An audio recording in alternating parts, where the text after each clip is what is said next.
Salman Bible తెరిచి 1వ పేతురు పత్రిక 1వ అధ్యాయము 19వ వచనం చదువుదాం. అమూల్యమైన రక్తము చేత అనగా నిర్దోషత్వమును నిష్కలంకమును గొర్రెపిల్ల వంటి క్రీస్తు రక్తము చేత విమోచించబడితిరి అని మీరు ఎరుగుదురు కదా. ఆయన జగత్పునాది వేయబడక మునిపే నియమింపబడిను గాని తన్ను మృతుల నుండి లేపి తనకు మహిమనిచ్చిన దేవుని ఎడల తన ద్వారా విశ్వాసులైన మీ నిమిత్తము కడవరి కాలము యందు ఆయన ప్రత్యక్షపరచబడిను. కాగా మీ విశ్వాసము నిరీక్షణయు దేవుని యందు ఉంచబడి ఉన్నవి. మీరు క్షయ బీజము నుండి కాక శాశ్వతము జీవము గల దేవుని వాక్యం మూలముగా అక్షయ బీజము నుండి పుట్టబడిన వారు గనుక నిష్కపటమైన సహోదర ప్రేమ కలుగునట్లు మీరు సత్యమునకు విధేయులొకటి చేత మీ మనసులను పవిత్రపరుచుకొనిన వారేయుండి ఒకరినొకరు హృదయపూర్వకంగాను మిక్కుటముగాను ప్రేమించుడి. హల్లెలూయా. ఎలయనగా సర్వశరీరులు గడ్డిని పోలిన వారు, వారి అందమంతయు గడ్డి పువ్వు వలె ఉన్నది. గడ్డి ఎండును, దాని పువ్వును రాలును, అయితే ప్రభువాక్యము ఎల్లప్పుడూ నిలుచును. మీకు ప్రకటింపబడిన సువార్త ఈ వాక్యమే. దేవుడి వాక్యం దీవించును గాక. చిన్న ప్రార్థన చేసుకుందాం. గొప్ప దేవుడా, సర్వోన్నతుడా, సజీవుడని వందనాలు. ఈ యొక్క సమయంలో నీ కృపా సింహాసనానికి వస్తా ఉన్నాం ప్రభువా. ఓ దేవునికి కలువెరుదికి వస్తా ఉన్నాం తండ్రి. మానవునికి దేవునికి మధ్యలో నువ్వు ఉంచిన రక్తం మీదకి వస్తా ఉన్నాము దేవా. నీవు మా మధ్యలోకి వచ్చి కొన్ని విషయాలు మాతో మాట్లాడండి, మమ్మల్ని బలపరచండి. నీ కృప యొద్దకు మేము వస్తూ ఉండగా నీ కృపతో మమ్మల్ని ముందుకు నడిపించమని మా జీవితాలు మీకు సమర్పించుకుంటూ వచ్చిన బిడ్డలందరినీ మీరు వాక్యం చేత అభిషేకించమని. ఓ దేవా, మనుషులు ఎవరు కూడా అభిషేకించలేరు కానీ, మనుషులు ఎవరు దీవించలేరు కానీ ప్రభువా, నీ వాక్యమే దీవించేది ప్రభువా, నీ వాక్యమే అభిషేకించేది ప్రభువా. నీ వస్తేనే మాకు దీవెన ప్రభువా. మిమ్మల్ని మేము ఆహ్వానిస్తా ఉన్నాం తండ్రి. నీవు వచ్చి మా జీవితాలను కదిలించి ముందుకు నడిపించమని నీకు అప్పగిస్తూ ప్రభు అయిన యేసుక్రీస్తు నామములో ప్రార్థిస్తున్నాం తండ్రి. ఆమేన్. కూర్చున్నాం. వాళ్ళందరూ కూడా బైబిల్ బోధిస్తున్నారు కానీ ఏలియా కోసం ఎవరు కూడా ఆ యొక్క వ్యక్తిని గుర్తించినట్లుగా మనం ఆ లేఖనాల్లో కనుగొనడం లేదు. ఆమేన్. హల్లెలూయా. ఎందుకు ఆ పరిచయాలు శాస్త్రులు ఏలియా కోసం చెప్తున్నారంటే, ఏలియా కోసం మాట్లాడుతూ ఉన్నారంటే, మనము యెషయా గ్రంథంలో చూసాం 40వ అధ్యాయం 3వ వచనంలో. అక్కడ ఏలియా ప్రవచించబడ్డాడు. క్రీస్తు యొక్క రాకడకు ముందు ఏలియా భూమి మీదకి వచ్చి ఆయన క్రీస్తుకు మార్గం సిద్ధపరచాలని, అక్కడ ప్రతి ఎత్తు ఫలము చెయ్యాలని, ప్రతి పల్లము సమానం చెయ్యాలని, అడవిలో నుంచి ఒక కేక వినపడుతుందని యెషయా ప్రవచించినట్లుగా మనం చూసాం. ఆమేన్. హల్లెలూయా. యెషయా ప్రవచించాడు. ఆయన యెహోవా యెషయాలో ఉండి ఆ యొక్క ప్రవచనాన్ని ప్రవచించడము మనం చూసాం. అయితే ఆ లేఖనం నెరవేరాలి, యెషయా ప్రవచించిన ప్రవచనం నెరవేరాలి కనుక ఆ ప్రవచనం ఎప్పుడైతే నెరవేరుతుందో, ఆ ఏలియా ఎప్పుడైతే భూమి మీదకి వస్తాడో అప్పుడు భూమి మీదకి మెస్సియా వస్తాడు.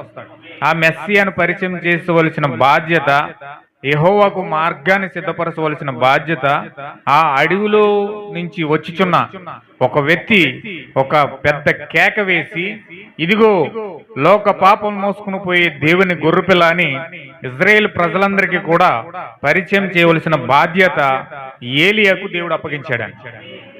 ఆమేన్. హల్లెలూయా. అప్పగింపబడిన బాధ్యత ప్రకారముగా యోహాను సువార్త 1వ అధ్యాయంలో బాప్టిజం ఇచ్చి యోహాను వచ్చి తన పరిచర్యను ప్రారంభించి ప్రతి ఒక్కరికి బాప్టిజాన్ని ఇస్తా ఉన్నాడు. అక్కడ పాస్టర్లు, పరిసయ్యులు, హెరోదీలు, సద్దుకేయులు అందరూ వచ్చి ఇక్కడ బాప్టిజం ఇచ్చి యోహాను ప్రశ్నిస్తా ఉన్నారు. ఎవరు నువ్వు? ఎందుకు వచ్చావు? ఎందుకు బాప్టిజం ఇస్తున్నావు? బాప్టిజం ఇవ్వాల్సిన కారణం ఏంటి? బాప్టిజం ఇవ్వాలంటే కేవలం మోషే మాత్రమే బాప్టిజం ఇచ్చే అర్హత కలిగి ఉన్నాడు, ఏలియా మాత్రమే బాప్టిజం ఇచ్చే అర్హత కలిగి ఉన్నాడు, క్రీస్తు మాత్రమే బాప్టిజం ఇచ్చే అర్హత కలిగి ఉన్నాడు. నువ్వు మోషేవా, ఏలియావా, లేకపోతే క్రీస్తువా అని ఆ యొక్క ప్రశ్నల మీద ప్రశ్నలు ఆ యొక్క బాప్టిజం ఇచ్చి యోహానును ప్రశ్నించినప్పుడు ఆ యొక్క బాప్తిజం ఇచ్చి యోహాను ఏం చెప్పాడంటే, మనం అక్కడ చదివాం యోహాను సువార్త 1వ అధ్యాయంలో. బాప్తిజం ఇచ్చి యోహాను ఏం చెప్పాడంటే, నేను క్రీస్తుని కాదు, నేను ఏలియాను కాదు, నేను మోషేను కాదు, నేను ఎవరినంటే నా కొరకు యెషయా ప్రవచించాడు, అడవిలో కేక వేయు శబ్దం అన్నాడు, క్రీస్తుకు మార్గాన్ని సిద్ధపరచడానికి నన్ను పంపిస్తానని చెప్పాడు. ఆ యొక్క మార్గాన్ని సిద్ధపరచడానికి యెషయా ప్రవచించిన అడవిలో కేక వేయుచున్న శబ్దమును నేనే. ఆమేన్, హల్లెలూయా అని ఇక్కడ యోహాను బహిరంగంగా సాక్ష్యం ఇచ్చినట్లుగా మనం యోహాను సువార్త 1వ అధ్యాయము ఆ యొక్క 18వ వచనంలో మనం చూడడం జరిగింది. హల్లెలూయా. అలాగే లూకా సువార్త 1వ అధ్యాయం 14వ వచనంలో కూడా మనం చూస్తాం. ఈ యొక్క బాప్తిజం ఇచ్చి యోహాను ఈ యొక్క ఆత్మతో వచ్చాడో, ఈ యొక్క అభిషేకంతో వచ్చాడో మనము కొన్ని విషయాలు అక్కడ క్లుప్తంగా చూడగలిగాం. హల్లెలూయా. చూడండి, లూకా సువార్త 1వ అధ్యాయము 14వ వచనం మనం చూస్తే, ఆ బాప్తిజం ఇచ్చి యోహాను ఏ యొక్క ఆత్మతో నింపబడి ఉన్నాడో అక్కడ చాలా స్పష్టంగా పరిశుద్ధాత్మ ద్వారా మాట్లాడుతూ ఉన్నాడు. అక్కడ యెషయా ఏదైతే ప్రవచించాడో ఆ ప్రవచనాన్ని గాబ్రియేలు దూత పట్టుకుని వచ్చి ఆ యొక్క జకరియాతో మాట్లాడుతూ ఉంది. ఏదైతే యెషయా ప్రవచించాడో ఆ ప్రవచనాన్ని ఈ యొక్క గాబ్రియేలు దూత జకరియాకు మోసుకుని వస్తూ ఉంది.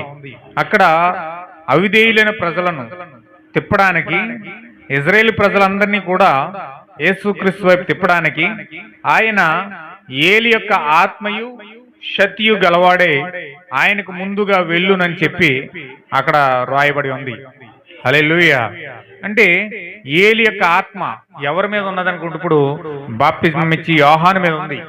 ఆయన ఏ పరిచర్య చేస్తున్నాడంటే లూకా సువార్తలో రాయబడింది, ఆయన పిల్లల హృదయాలను, తండ్రుల హృదయాలను పిల్లల వైపు తిప్పే పరిచర్య కలిగి ఉన్నాడండి.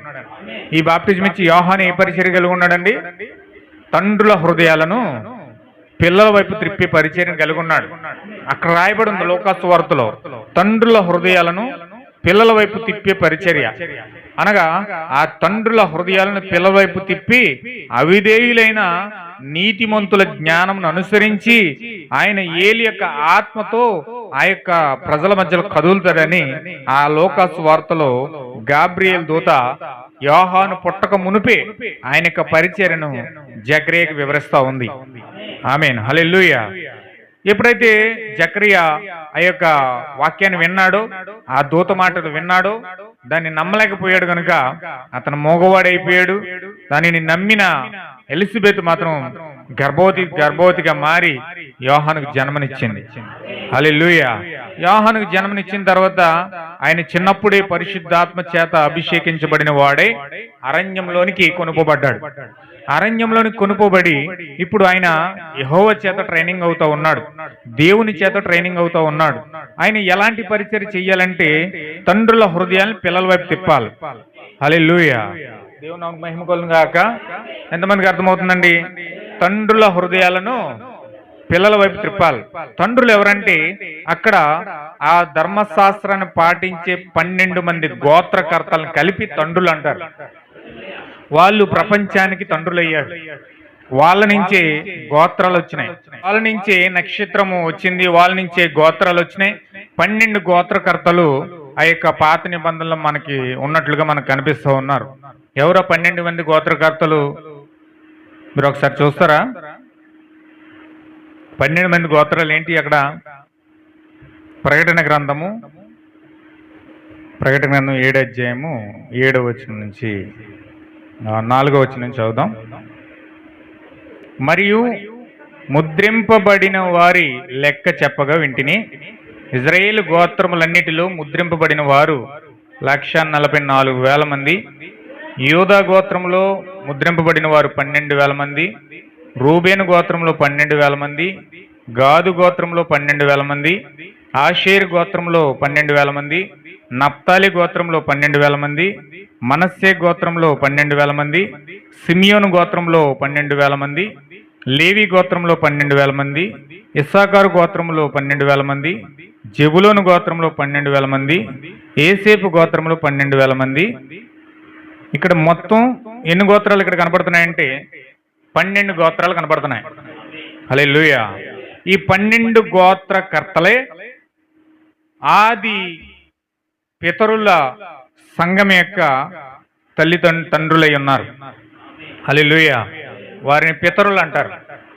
పితరులు అంటే పితామహులు, అంటే ఆ గోత్రము ప్రారంభించడానికి వారిలో నుంచే వంశము ప్రారంభమైనదని చెప్పడానికి ఇక్కడ గోత్రం అని పేరు పెడతారు. నీదే గోత్రం అంటే అర్థం ఏంటంటే నువ్వు ఈ వంశం ఏంటి, ఏ వంశంలో నుంచి వచ్చావు. మన భారతదేశంలో సాంప్రదాయం ఏంటంటే గోత్రం అడగరు, మీరు ఏంటారు అని అడుగుతారు. లేకపోతే తెలుసుకోవడం కోసం వాళ్ళు ఇంటి పేర్లు అడుగుతారు. ఇంటి పేర్లు అడిగితే పలానా పలానా అని తెలుస్తుంది. హల్లెలూయా. అందుకే మీరు ఏంటి అని అడుగుతారు. కానీ బైబిల్లో ఇశ్రాయేలీయులు ఏ విధంగా తెలుస్తారంటే వాళ్ళ వంశం తెలుసుకోవాలంటే వాళ్ళ గోత్రం తెలుసుకోవాలి. వాళ్ళ గోత్రం ఏంటన్నది తెలుసుకోవాలి. ఇస్సాకర్ గోత్రం ఉంది, యోధా గోత్రం ఉంది, నప్తాలి గోత్రం ఉంది, ఆ యొక్క ఆషేరు గోత్రం ఉంది, అలాగా సిమియోను గోత్రం ఉంది, లేవి గోత్రం ఉంది, అలా జెబులోను గోత్రం ఉంది, బెన్యామీను గోత్రం ఉంది. ఇలా 12 గోత్రాలు ఉన్నాయి. ఈ 12 మంది గోత్రకర్తలు కూడా ఇజ్రాయేల్ దేశానికి పితామహులై ఉన్నారు. పితరులు అంటారు వాళ్ళని. హల్లెలూయా. అంటే వాళ్ళు పితరులు, వాళ్ళు గోత్రకర్తలు, వారి నుంచే గోత్రాలు ప్రారంభమైనాయి. హల్లెలూయా. ఇప్పుడు తండ్రుల హృదయాలు అని ఇక్కడ వాడాడు. ఆ పితరుల యొక్క హృదయాలు, తండ్రుల యొక్క హృదయాలు, ఈ 12 మంది గోత్రకర్త యొక్క హృదయాలు పిల్లల వైపు తిరగాలి. ఈ 12 మంది గోత్రకర్తలను ఐక్యం చేసేది ఏమిటంటే మోషే యొక్క ధర్మశాస్త్రమైనది. ఆమేన్. హల్లెలూయా. ఈ మోషే యొక్క ధర్మశాస్త్రం వాళ్ళకి ఇవ్వబడింది కనుక ఈ మోషే యొక్క ధర్మశాస్త్ర ప్రకారముగా ఈ పితరులందరూ కూడా 12 మంది గోత్రకర్తలందరూ కూడా కట్టబడతా ఉన్నారు. ఆమేన్. హల్లెలూయా. ఈ 12 మంది గోత్రకర్తలు ఆ యొక్క వాక్యాన్ని బట్టి, మోషే ఇచ్చిన ధర్మశాస్త్రాన్ని బట్టి వాళ్ళు కట్టబడతా ఉన్నారు. హల్లెలూయా. ఇప్పుడు వాళ్ళు కట్టబడుతున్నప్పుడు ఆ యొక్క 12 మంది గోత్రకర్తల ద్వారా ఇజ్రాయేల్ సమాజం అంతా నడవబడుతుంది. ఇజ్రాయేల్ సమాజం అంతయు కూడా ఆ 12 మంది గోత్రాల బట్టి నడువుతున్నారు. మోషే ఏదైతే చట్టం ఇచ్చాడో ఆ చట్ట ప్రకారంగా వారు నడవడం జరుగుతూ ఉంది. హల్లెలూయా. మోషే ఏం చట్టం ఇచ్చాడంటే మీకు చాలాసార్లు చెప్పాను. వాళ్ళ పాపము విమోచన పొందుకోవడానికి గొర్రె పిల్లను ఒక బలిగా వారు తీసుకెళ్ళాలి. పాపము శరీరంలో మనిషి పుట్టాడు గనక, పాపము చేత ఎలబడుతున్నాడు గనక ఖచ్చితంగా పాపం చేస్తాడు. ఆ పాపమునకు విడుదల పొందుకోవాలంటే, ఆ పాపము నుంచి విడిపించబడాలంటే గొర్రె పిల్ల వారి దగ్గర ఉండాలి. ఆ గొర్రె పిల్లని తీసుకుని వాళ్ళు ఏం చేస్తారంటే పరిశుద్ధ స్థలంలోనికి వెళ్తారు. అతి పరిశుద్ధ స్థలంలో నుంచి యాజకుడు వచ్చి ఆ యొక్క రక్తాన్ని పట్టుకుని, గొర్రెపిల్ల యొక్క రక్తాన్ని పట్టుకుని ఆ యొక్క అతి పరిశుద్ధ స్థలంలోకి వెళ్ళి దాన్ని ప్రోక్షించి తిరిగి వచ్చి ఆ వ్యక్తి పైన చిలకరిస్తాడు. మోషే చట్టం ఇచ్చాడు. ఏ పాపానికి ఏ జంతువు అర్పించాలో, ఒక పాపానికి పావురం అర్పించాలి, ఒక పాపానికి గొవ్వు అర్పించాలి, ఒక పాపానికి మేక అర్పించాలి, ఒక పాపానికి ఎద్దు అర్పించాలి, ఒక పాపానికి ఆ యొక్క గొర్రెని అర్పించాలి. ఇలాగా వాళ్ళు బలిలు అర్పించే విధానాన్ని అంతా కూడా నేర్పించాడు. కొన్ని నైవేద్యాలు అర్పించాలి, కొన్ని యాచనలు చెయ్యాలి, కొన్ని అర్పణలు అర్పించాలి. హల్లెలూయా. కొన్ని దహన బలులు చెయ్యాలి. ఇలాగ పాత నిబంధన అంతయు కూడా అనేకమైన విధానాలలో దేవుడు దహన బలులు ఇచ్చాడు. పాప ప్రాయశ్చితార్థం కోసం వాళ్ళకి అనేకమైన రీతిలో రకరకాలుగా వారి వారి క్రియల బట్టి దేవుడు వారికి బలులు అర్పించాడు. అంటే ఏది ఏ విధంగా బలి అర్పించాలో, ఏ పాపానికి ఏ విధంగా బలి అర్పించాలో ఆ పిండి, నూనె, ఆవ నూనె, ఒలివ నూనె ఇవన్నీ కూడా వాళ్ళు గ్యాదర్ చేసి ఒక్కొక్క దానికి ఒక అర్పణ, ఒక్కొక్క దానికి ఒక్కొక్క విధంగా నైవేద్యం అర్పించాలి, యాచనలు చేయాలి, అర్పణలు అర్పించాలి, దహన బలులు చేయాలి. ఈ విధంగా అనేక రూపాలలో దేవుడు ధర్మశాస్త్రాన్ని వారికి ఇచ్చాడు. ఆమేన్. హల్లెలూయా. ధర్మశాస్త్రం బట్టి వారు ఇజ్రాయేల్ ప్రజలందరూ కూడా నడుస్తున్నారు. ఇప్పుడు ధర్మశాస్త్రం అంతయు కూడా పొల్లిపోకుండా, సున్నైనను పొల్లైనను పొల్లిపోకుండా ప్రతి దానిని కూడా నెరవేర్చబడడానికి ఇప్పుడు మెస్సీయ భూమిపైకి వస్తున్నాడు. హల్లెలూయా. మీకు ఒక లేఖనం చదివిస్తాను, దాన్ని బట్టి మనం ముందుకు వెళ్దాం. దానియేలు గ్రంథం 9వ అధ్యాయము దానియేలు గ్రంథం 9:6 26. ఈ 62 వారములు జరిగిన పిమ్మట ఏమీ లేకుండా అభిషత్తుడు నిర్మూలమగును, వచ్చినట్టి రాజు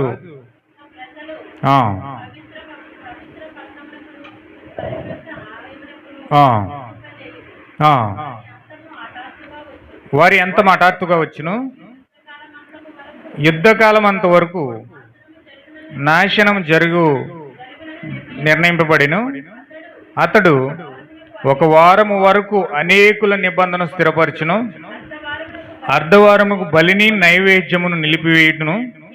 హేయమనేది నిలిచి వరకు నాశనం చేయబడి వచ్చును. నాశనం చేయవానికి రావాలని నిర్ణయించబడిన నాశనం ముగించి వరకు ఇలాగూ జరుగును. హల్లెలూయా. ఇక్కడ దానియేలు ఏం మాట్లాడుతున్నాడంటే, ఇక్కడ మెస్సియా కోసం మాట్లాడుతూ ఉన్నాడు. అక్కడ 25వ వచనంలో చదివితే, 25వ వచనంలో యెరూషలేమును మరల కట్టించవచ్చునని ఆజ్ఞ బయలుదేరిన సమయం మొదలుకొని అభిషత్తుడకు అధిపతి వచ్చే వరకు 7 వారములు స్పష్టంగా పట్టునని గ్రహించుము అని అక్కడ ఏం చెప్తున్నాడంటే, అభిషత్తుడగు అన్న అక్కడ పుట్టినోట్లో 1 ఉంది చూడండి. అక్కడ అభిషత్తుడగు అన్న పదంలో పుట్టినోట్లో 1 ఉంది. ఆ 1ని మనం బాగా కింద చిన్న చిన్న అక్షరాలు చూస్తే అక్కడ ఏమైనా ఉంటుందని మెస్సయ్యా అని ఉంటుంది. హల్లెలూయా. మెస్సయ్యా అంటే అభిషత్తుడంటే, మనం తెలుగులో కొత్త నిబంధనలు చూస్తే అభిషత్తుడిని క్రీస్తు అని పిలుస్తున్నాం.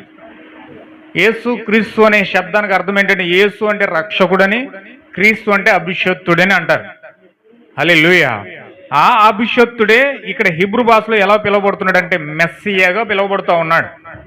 ఇప్పుడు ఆ మెస్సియా, ఆ క్రీస్తు ఇప్పుడు 62 వారాల తర్వాత ఈ యొక్క యెరూషలేములోకి అడుగు పెట్టాలి.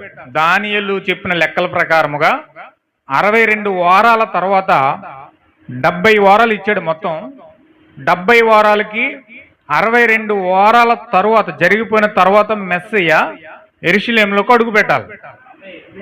ఆమేన్. హల్లెలూయా. వింటున్నారండి? 62 వారాల తర్వాత మెస్సియా అభిషత్తుడు క్రీస్తు ఆ యెరూషలేములోకి అడుగు పెట్టాలి. అడుగు పెట్టిన తర్వాత ఆయన ఏం చేస్తాడంటే, అక్కడ అర్ధవారము అని ఉంది. అర్ధవారం అంటే అర్థం ఏంటంటే 3.5 సంవత్సరాలు అనమాట. వారానికి అర్థం లేవి ఖండంలో మనం చూస్తే, ఇవన్నీ నేను తర్వాత చెప్తాను వివరంగా. దానియేలు 70 వారాలు అని ఉంటుంది. అది ఇప్పుడు నన్ను సబ్జెక్ట్ కాదు కాబట్టి నేను స్పీడ్గా ముందుకు వెళ్తాను. వారం అంటే 7 సంవత్సరాలు. ఎన్ని సంవత్సరాలు అండి? 7 సంవత్సరాలు అనమాట. అంటే 70 వారాలు పెట్టాడు. మెస్సియా భూమిపైకి రావడానికి 70 వారాలు పడుతుందని చెప్పాడు. 72 వారాలు అంటే 62 వారాల తర్వాత 68 వారాలకి మెస్సియా అక్కడ యెరూషలేములోకి అడుగు పెట్టాలి. ఆ విధంగా లెక్కేస్తే మొత్తం 488 సంవత్సరాలు, 486 సంవత్సరాలు సుమారుగా యేసుక్రీస్తు యెరూషలేము వీధుల్లోకి అడుగు పెట్టాలి. Same as it is. అలాగే ఆయన దానియేలు చెప్పిన లెక్కల ప్రకారంగా ఇంచుమించు 4000 సంవత్సరాల తర్వాత ఆయన యెరూషలేములోకి వచ్చాడు. ఆయన అంటే 62 వారాలు. 62 వారాల తర్వాత యెరూషలేములోకి అడుగు పెట్టాడు. ఆ అడుగు పెట్టిన తర్వాత ఇప్పుడు అక్కడ ఏం జరగాలంటే, అర్ధవారంలో బలియు నైవేద్యములు నిలిపివేయబడతాయని చెప్పాడు అక్కడ. హల్లెలూయా. 27వ వచనం చదవండి.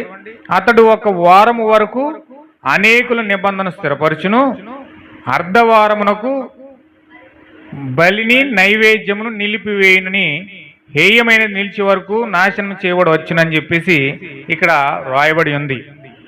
హల్లెలూయా. అంటే అర్ధవారంలో బలి నైవేద్యములు కూడా ముగిసివేయబడాలి. పాత నిబంధనలో మోషే బలులు ఇచ్చాడు, నైవేద్యాలు ఇచ్చాడు.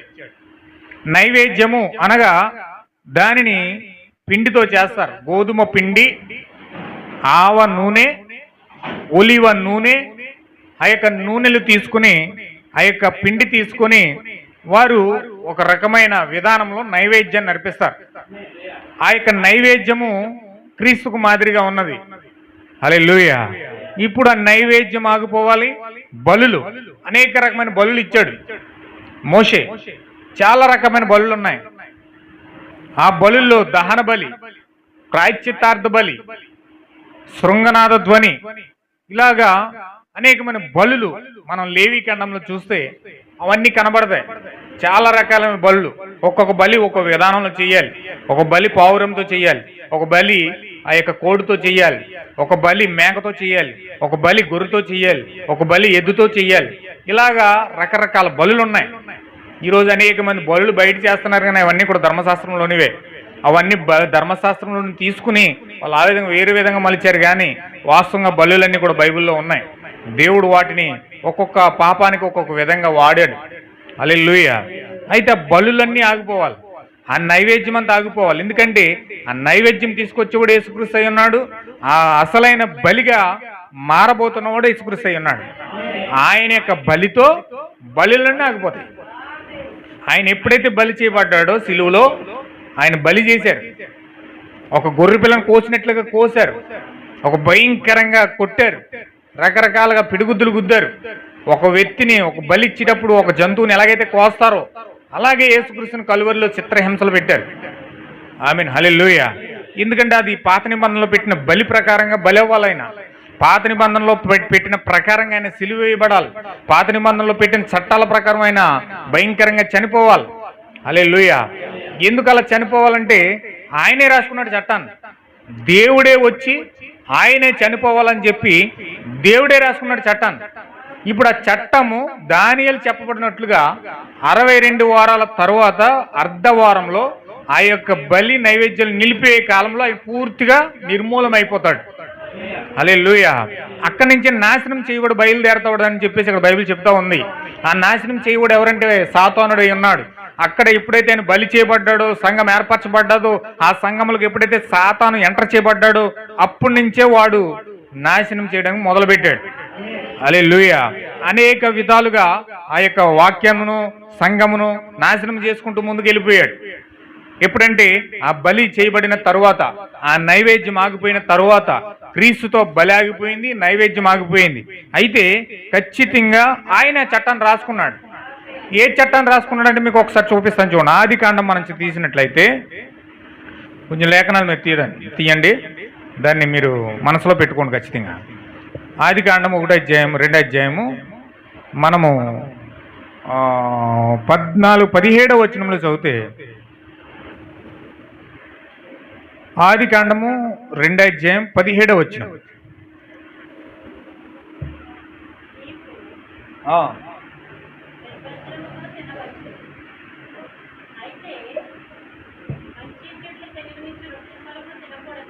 ఆమేన్, హల్లెలూయా. ఆయన ఏమంటున్నాడు చూడండి. అయితే మంచి చెడ్డల తెలివినిచ్చు వృక్ష ఫలమును తినకూడదు, నీవు వాటిని తిని దినమున నిశ్చయముగా చచ్చేదవని నరునికి ఆజ్ఞాపించెను. హల్లెలూయా. ఇక్కడ ఏం ఆజ్ఞాపించాడంటే ఆయన చావును కోసం ఆజ్ఞాపిస్తా ఉన్నాడు, మరణం కోసం ఆజ్ఞాపిస్తా ఉన్నాడు.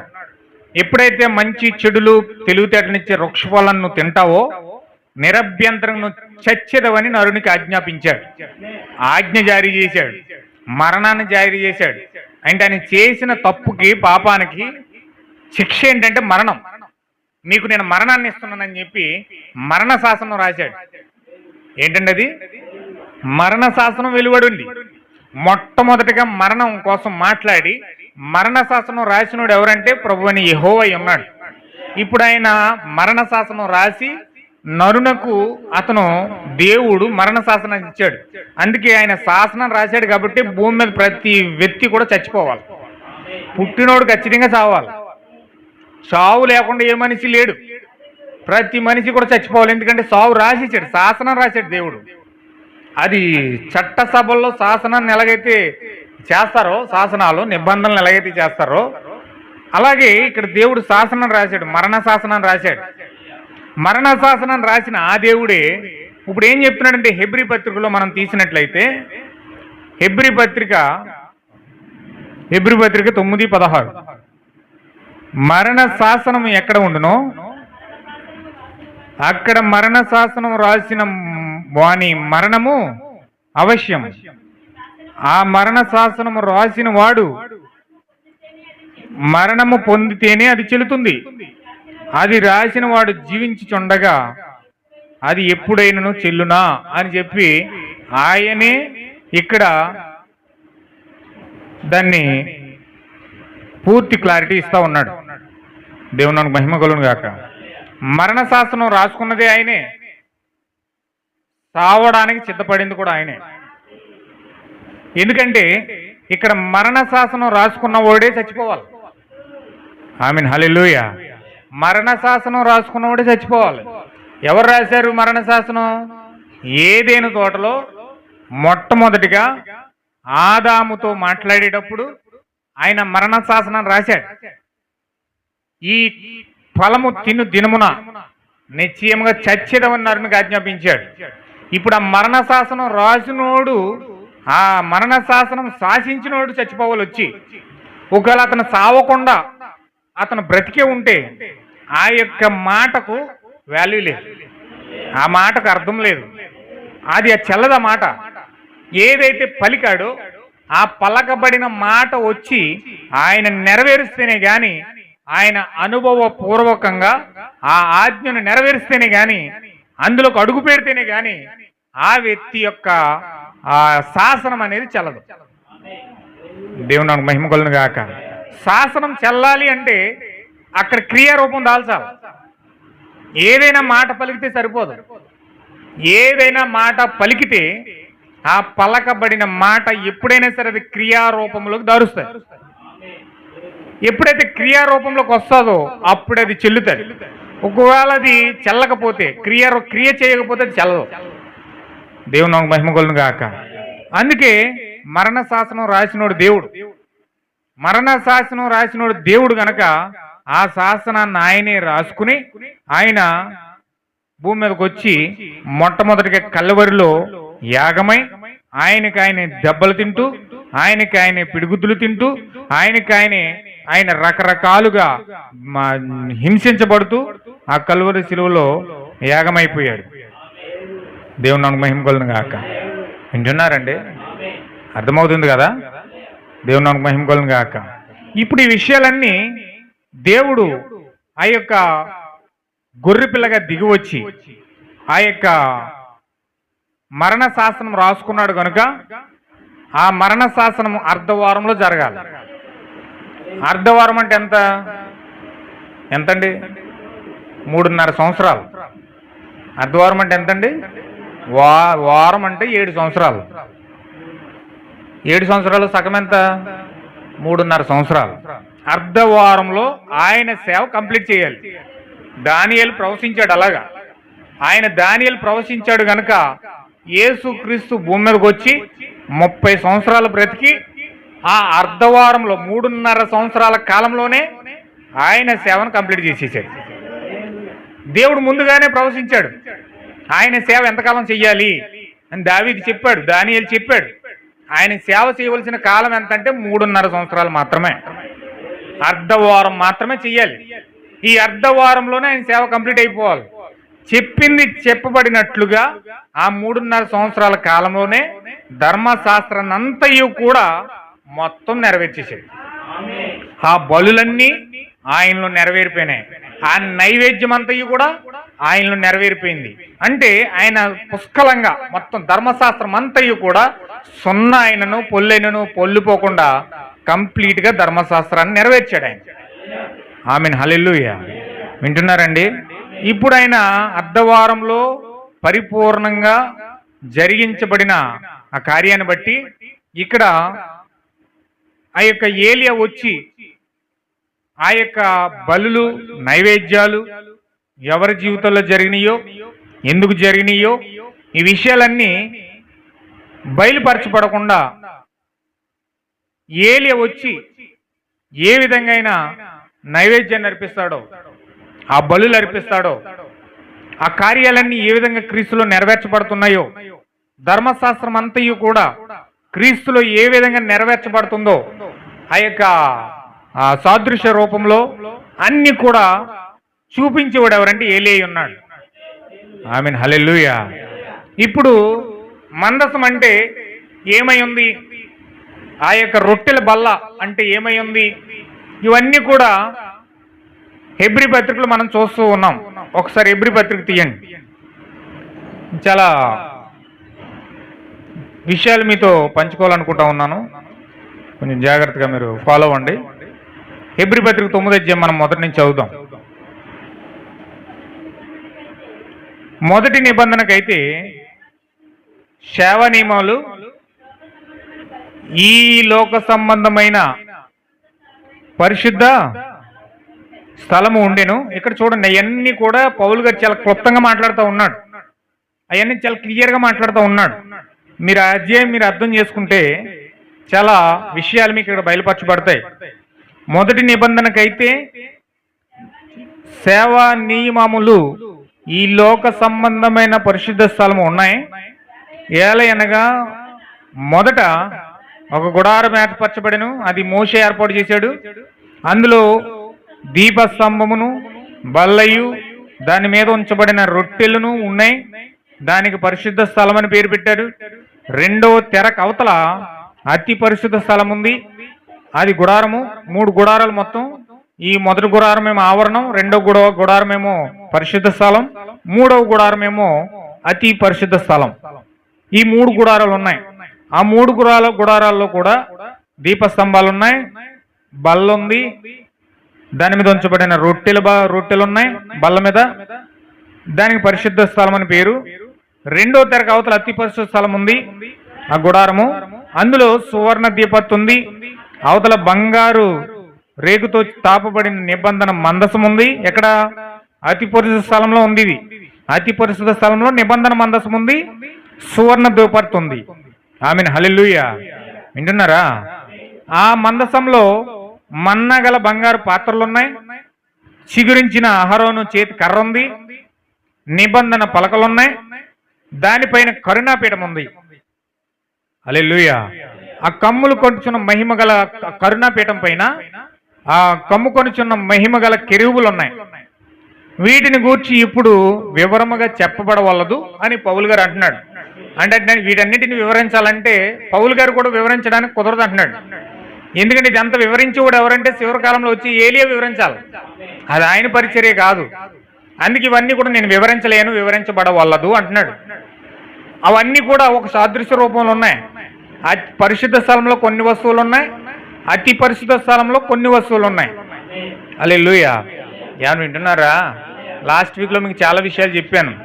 ప్రకటన గ్రంథం అంటే ఏ విధంగా ఉంది, ఆ 10 తలలు 7 కొమ్ములు కలిగిన మృగం ఉంది, 666 ఉంది, సూర్యుని ధరించిన చంద్రుడి మీద నిలబడిన ఒక స్త్రీ ఉంది, మృగం ఉంది, ఘట సర్పం ఉంది. ఇవన్నీ కూడా తెలియజేయబడాలంటే ఖచ్చితంగా ఏలియా రావాలి. ఏలియా వచ్చి ఆ పరిచర్య అంతా వివరించాలని చెప్పాను. ఇంకా ఉన్నాయి. పాత నిబంధన అంతయు కూడా ఈ పౌలు గారు మాట్లాడుతూ ఉన్నాడు, నేను కూడా వివరించలేనవి, ఇవన్నీ కూడా సాదృశ్య రూపంలో ఉన్నాయి, ఇవన్నీ కూడా వివరించబడవలదు అని చెప్పి పౌలు గారు కూడా మాట్లాడుతూ ఉన్నాడు. అంటే ఇవన్నీ కూడా, ఈ విషయాలన్నీ కూడా చివరి కాలంలో వచ్చి ఏలియా మాత్రమే బయలుపరచాలి, అది పౌలు పరిచర్య కాదు. ఆమేన్, హల్లెలూయా. ఇవన్నీ చెప్పడానికి ఇప్పుడు సమయం కాదు, ఇప్పుడు వల్ల పడదు. అయితే ఇవి ఎలాగూ ఏర్పరచబడినప్పుడు యాజకులు సేవ చేయొచ్చు, నిత్యముని మొదట గుడారంలోనికి వెళ్ళుదురు గాని సంవత్సరానికి ఒక్కసారి మాత్రమే ప్రధాన యాజకుడు ఒక్కడే రక్తము పట్టుకుని రెండవ గుడారంలో ప్రవేశిస్తాడు అని చెప్పి పౌలు గారు మాట్లాడుతూ ఉన్నాడు. ప్రత్యక్ష గుడారం ఉంది అక్కడ. ఆ ప్రత్యక్ష గుడారమే ఆ యొక్క అతి పరిశుద్ధ స్థలమై ఉన్నది. అక్కడ కరుణాపీఠం ఉంది, సువర్ణ దీపార్తి ఉంది, మందసం ఉంది. ఆ కరుణాపీఠం మీద కమ్ముకొనిచున్న మహిమ గల కెరూబులు ఉన్నాయి. హల్లెలూయా. అక్కడ మహిమలో సెకండ్ మహిమ గ్లోరీలో ఆ యొక్క దేవుని యొక్క మహిమ, దేవుని యొక్క ప్రభావం, దేవుడు అక్కడ నివాసం చేస్తా ఉన్నాడు. ఇప్పుడు అందులోకి ఎప్పుడు పడితే అప్పుడు ఆ యాజకుడు వెళ్ళడానికి వీల్లేదు కానీ, ఎప్పుడు పడితే అప్పుడు అందులో ప్రవేశించడానికి వీల్లేదు కానీ, అందులోనికి సంవత్సరానికి ఒక్కసారి మాత్రమే యాజకుడు రక్తం పట్టుకుని వెళ్ళాలి. ఆ ప్రధాన యొక్క అతి పరిశుద్ధ స్థలంలోకి ఎప్పుడు వెళ్ళాలండి? సంవత్సరానికి ఒక్కసారి మాత్రమే వెళ్ళాలి. ప్రతి ఆదివారం వెళ్ళడానికి కుదరదు, ప్రతి ప్రార్థన పెట్టినప్పుడల్లా వెళ్ళడానికి కుదరదు. ఎప్పుడు వెళ్ళాలంటే సంవత్సరానికి ఒక్కసారి మాత్రమే. అది కూడా ఖాళీ చేతులతో అక్కడికి వెళ్ళకూడదు. గొర్రెపిల్ల యొక్క రక్తం పట్టుకుని వెళ్ళాలి. గొర్రెపిల్ల యొక్క రక్తము పట్టుకొని వెళ్ళాలి. రక్తము లేకుండా అతి పరిశుద్ధ స్థలంలోనికి ఒక వ్యక్తి ప్రవేశించాడు అంటే అక్కడికక్కడే చచ్చిపోతాడు. అతి పరిశుద్ధ స్థలంలోకి వెళ్ళాలి అంటే ఖచ్చితంగా అక్కడ రక్తం ఉండాలి. రక్తము లేకుండా అతను అందులో ప్రవేశించాడా, డెడ్ బాడీ ఉంటుంది అక్కడ. హల్లెలూయా. అంటే అంత పవిత్రమైన మహిమ కలిగిన సన్నిధి అతి పరిశుద్ధ స్థలంలో ఉంది. అక్కడ సువర్ణ దీపార్తి ఉంది, కరుణ పీఠం ఉంది, అక్కడ మందసం ఉంది. ఆ మందసములో దేవుడు మన్నాను పెట్టాడు, వాక్యాన్ని పెట్టాడు. హల్లెలూయా. వింటున్నారండి? చాలా జాగ్రత్తగా మీరు వినాలి. అవి పౌలు గారు మాట్లాడే మాటలు మనం అర్థం చేసుకోవాలి. ఇక్కడ అసలుకి ఆయన మాట్లాడే మాటలు చాలా మందికి అర్థం కాలేదట. అంత లోతుగా మాట్లాడేవాడు, అంత లోతైన ప్రసంగాలు చేస్తూ కూడా కొన్ని విషయాలు నాకు తెలియదని దాటేసేసి కూడా ఆయన, ఇవన్నీ కూడా నాకు తెలియదు. కొరింథీ పత్రికలో ఏమంటాడంటే, ఇవన్నీ ఎప్పుడు తెలియజేయబడతావంటే అంధకార రహస్యములు బయలుపరచబడు దినమున ఇవన్నీ కూడా తెలియజేయబడతాయి అన్నాడు. అంధకార రహస్యములు, అంధకార రహస్యములు అంటే దాచబడిన రహస్యములు, దాచబడిన రహస్యములు. ఈ దాచబడిన రహస్యములు బయలుపరచబడు దినములో ఈ సంగతులు మీకు బయలుపరచబడతాయని చెప్పి పౌలు గారు కొరింథీ పత్రికలో చెప్పాడు. ఆమేన్. హల్లెలూయా. ఎక్కడ రాయబడ్డాయి అంధకార రహస్యములు? అంధకార రహస్యములు లెక్కలు చేయరు రాయబడ్డాయి. ఆల్రెడీ నేను మాట్లాడుతూ ఉన్నాను మీతో. ప్రకటన గ్రంథం 10వ అధ్యాయంలో 7 ఉరుములు పలకబడ్డాయి దేవుడి నోట్లో నుంచి. ఆయన సింహము గర్జించినట్లుగా గొప్ప శబ్దముతో ఆర్భాటించాడు. ఆయన సముద్రం మీద ఒక పాదము, భూమి మీద ఒక పాదము మోపి సింహము గర్జించినట్లు ఆర్భాటించగా ఆయన నోటులో నుంచి 7 ఉరుములు వాటి వాటి శబ్దములు పలికాయి. హల్లెలూయా. 7 ఉరుములు వచ్చినప్పుడు కిందన్న యోహాను త్వరగా బుక్ తీసుకుని కలము తీసుకుని రాద్దామని ప్రయత్నం చేస్తా ఉన్నాడు. ఎప్పుడైతే అలా ప్రయత్నం చేస్తున్నాడో వెనక నుంచి ఒక స్వరం వచ్చింది యోహానుకి, వాటిని రాయవద్దు, వాటిని రాయవద్దు అన్నాడు. రాయలేదు, బైబిల్లో రాయబడలేదు, దేవుడు దాన్ని రాయబడలేదు. బైబిల్లో రాసించిన సంగతులు మాత్రమే మనం చూస్తాం. కానీ రాయబడని అంధకార రహస్య మర్మములు 7 ఉరుముల రూపములో దేవుడు దాన్ని మరుగు చేసి ఉంచేసాడు, దాన్ని దాచిపెట్టాడు. దాచబడిన వాక్యం అన్నమాట, దాచబడిన మర్మం అన్నమాట. ఈ దాచబడిన మర్మము, దాచబడిన వాక్యము దేవుడు అంధకార రహస్యములు బయలుపరచబడు దినమున మొత్తం బైబిల్లో ఏదైతే దాచబడిందో, మర్మయుక్తముగా దాచబడిందో, ఆ మర్మయుక్తముగా దాచబడిన ఆ యొక్క కార్యములన్నీ కూడా 7 ఉరుములు బయలుపరచబడు దినమున ఆ సమయంలో ఈ సంగతులన్నీ బయలుపరచబడతాయని చెప్తా ఉన్నాడు. ఆమేన్. హల్లెలూయా. అంటే పౌలు వదిలేసిన కార్యాలు, దానియేలు వదిలేసిన కార్యాలు. దానియేలు స్పష్టంగా చెప్పలేదు యేసుక్రీస్తు వస్తాడు, 3 ఉరుములు ఉరుముతాడు, అయ్యి ఓ కార్యాలు ఎలా ఉంటాయని డైరెక్ట్ గా దానియేలు ఏం చెప్పలే. దానియేలు ఏం చెప్పాడు? బలి నైవేద్యం నిలిపివేయబడతాయి, 62 వారాల తర్వాత మెస్సియా వస్తాడు అని చెప్పాడు తప్ప ఏం చేస్తాడు అన్నది క్లారిటీ ఇవ్వలేదు. మర్మయుక్తంగా దాచేసాడు. దానియేలు గ్రంథం అంతా మనం చూస్తే అందులో కొన్ని దర్శనాలు కనబడతాయి. దానియేలుకి చాలా దర్శనాలు వచ్చినాయి, చాలా దర్శనాలు వచ్చినాయి. ఆ దర్శనాలు ఏంటన్నది ఎవరికి అర్థం కాలేదు. దానియేలుకి అర్థం కాలేదు, దానియేలుకే అర్థం కాలేదు. ప్రభువుని అడుగుతున్నాడు దానియేలు, ప్రభువా అవి ఏంటో నాకు తెలియజే అన్నాడు. అవి నాకు అర్థం కావట్లేదు, ఆ విషయాలు ఏంటో నాకు తెలియజే అన్నాడు. అప్పుడు దేవుడు ఏమన్నాడు తెలుసా? నోరు మూసే అన్నాడు. షట్ అప్ అని ఉంటుంది ఇంగ్లీష్లో. నోరు మూసే అన్నాడు. ఇవన్నీ కూడా అంత్యకాలను ముద్రించు. ఏమన్నాడండి? అంత్యకాలను ముద్రించి అన్నాడు. దానియేలు గ్రంథం 12 అధ్యాయం చదివితే మీకు అందులో ఉంటాయి. అంత్యకాలను ముద్రించి అన్నాడు. అవన్నీ కూడా అంత్యకాలను దానియేలు ముద్రేసేసాడు. తెలీదు, దానియేలు కూడా బయలుపరచబడలేదు, ముద్రేసేసాడు అంతే. ముద్రేసి సీలేసి ఉంచేసాడు. ఏస్కేలు వదిలేసిన కార్యాలు, ఇర్మియా వదిలేసిన కార్యాలు, ఏస్కేలు వదిలేసిన కార్యాలు, మోషే వదిలేసిన కార్యాలు, ప్రవక్తలందరూ తెలిసినా సరే వారు మర్మయుక్తంగా పలికిన మాటలు అవన్నీ కూడా వారు మర్మయుక్తంగా స్పష్టంగా ప్రజలకు తెలియజేయకుండా ఒక సాదృశ్యం రూపంలో వాళ్ళు మాట్లాడారు, ఒక వస్తువు రూపంలో మాట్లాడారు వాళ్ళు.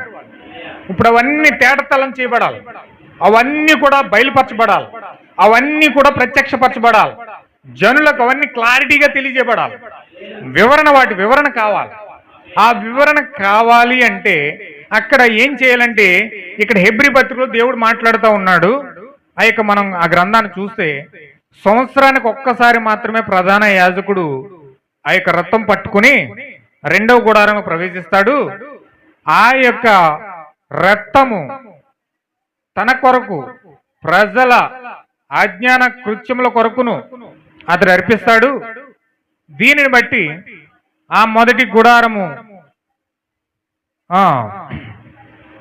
అతి పరిశుద్ధ స్థలంలో ప్రవేశించు మార్గము బయలుపరచబడలేదని పరిశుద్ధాత్మ తెలియజేయుచున్నాడు. ఆ గుడారము ప్రస్తుత కాలమునకు ఉపమాన రూపముగా ఉన్నది. ఎలా ఉన్నదండి అది?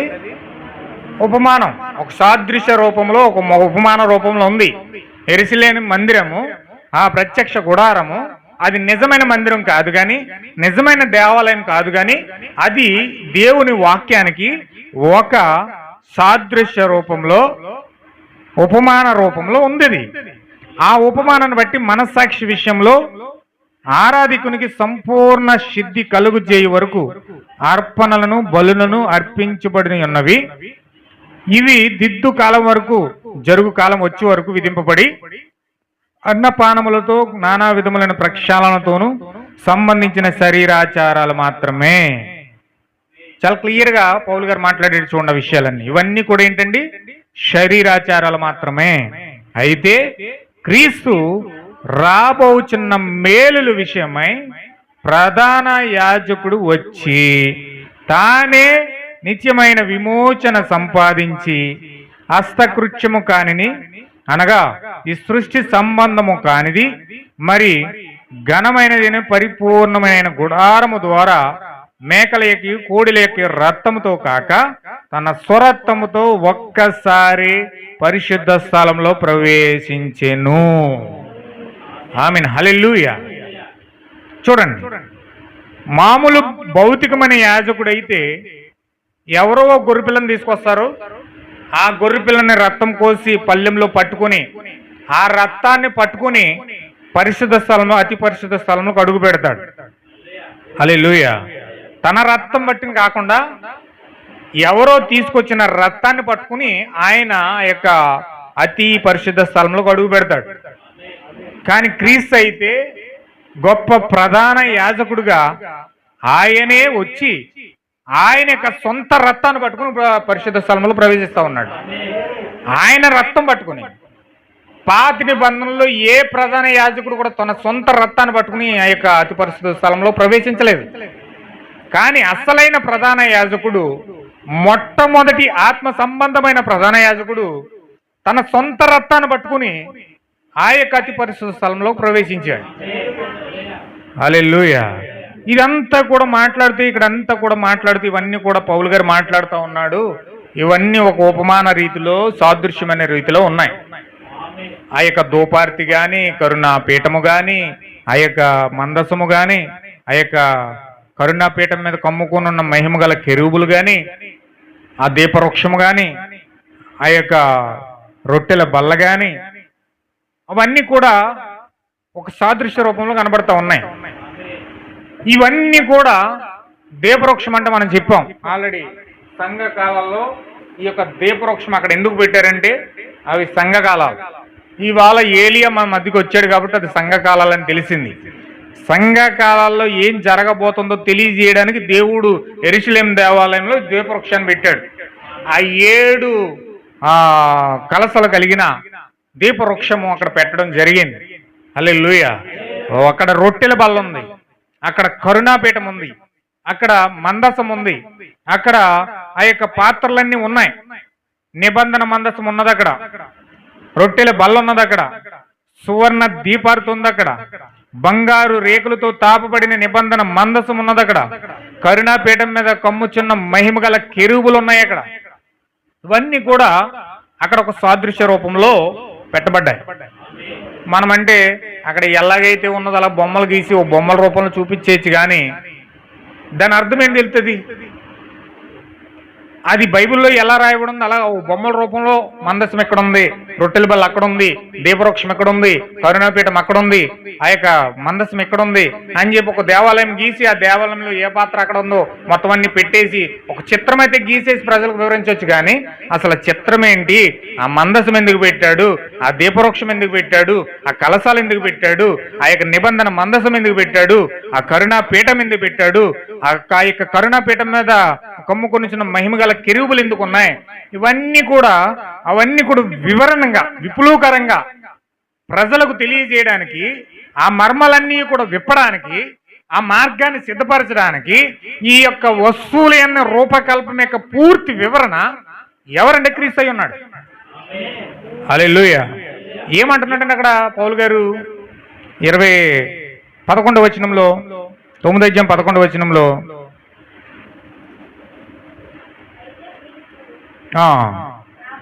రాబోచున్న మేలుల విషయమే ప్రధాన యాజకుడిగా వచ్చి అని ఇక్కడ రాస్తా ఉన్నాడు.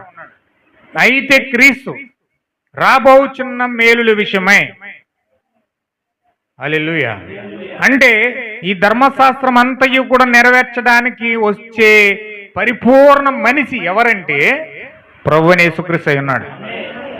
ఈ ధర్మశాస్త్రం అంతయు కూడా క్రీస్తులో నెరవేరాలి. ఈ చూడండి ఒకసారి 10వ అధ్యాయం చూడండి, మొదటి నుంచి. హెబ్రీ పత్రిక 10:1.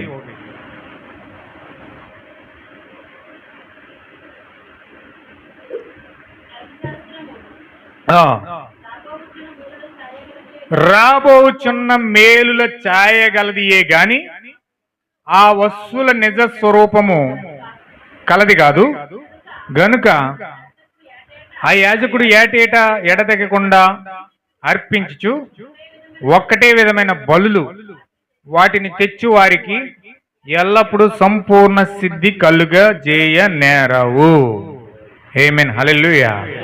చెప్పాడండి క్లియర్గా చెప్పాడండి. ఇక్కడ ధర్మశాస్త్రం అంతా రాబోచున్న మేలుల ఛాయగలది కానీ ఆ వస్తువుల నిజ స్వరూపము కాదు అని చెప్పాడు. ఇప్పుడు సపోజు అక్కడ మందిరంలో దీపవృక్షం ఉంది, అదొక ఛాయ,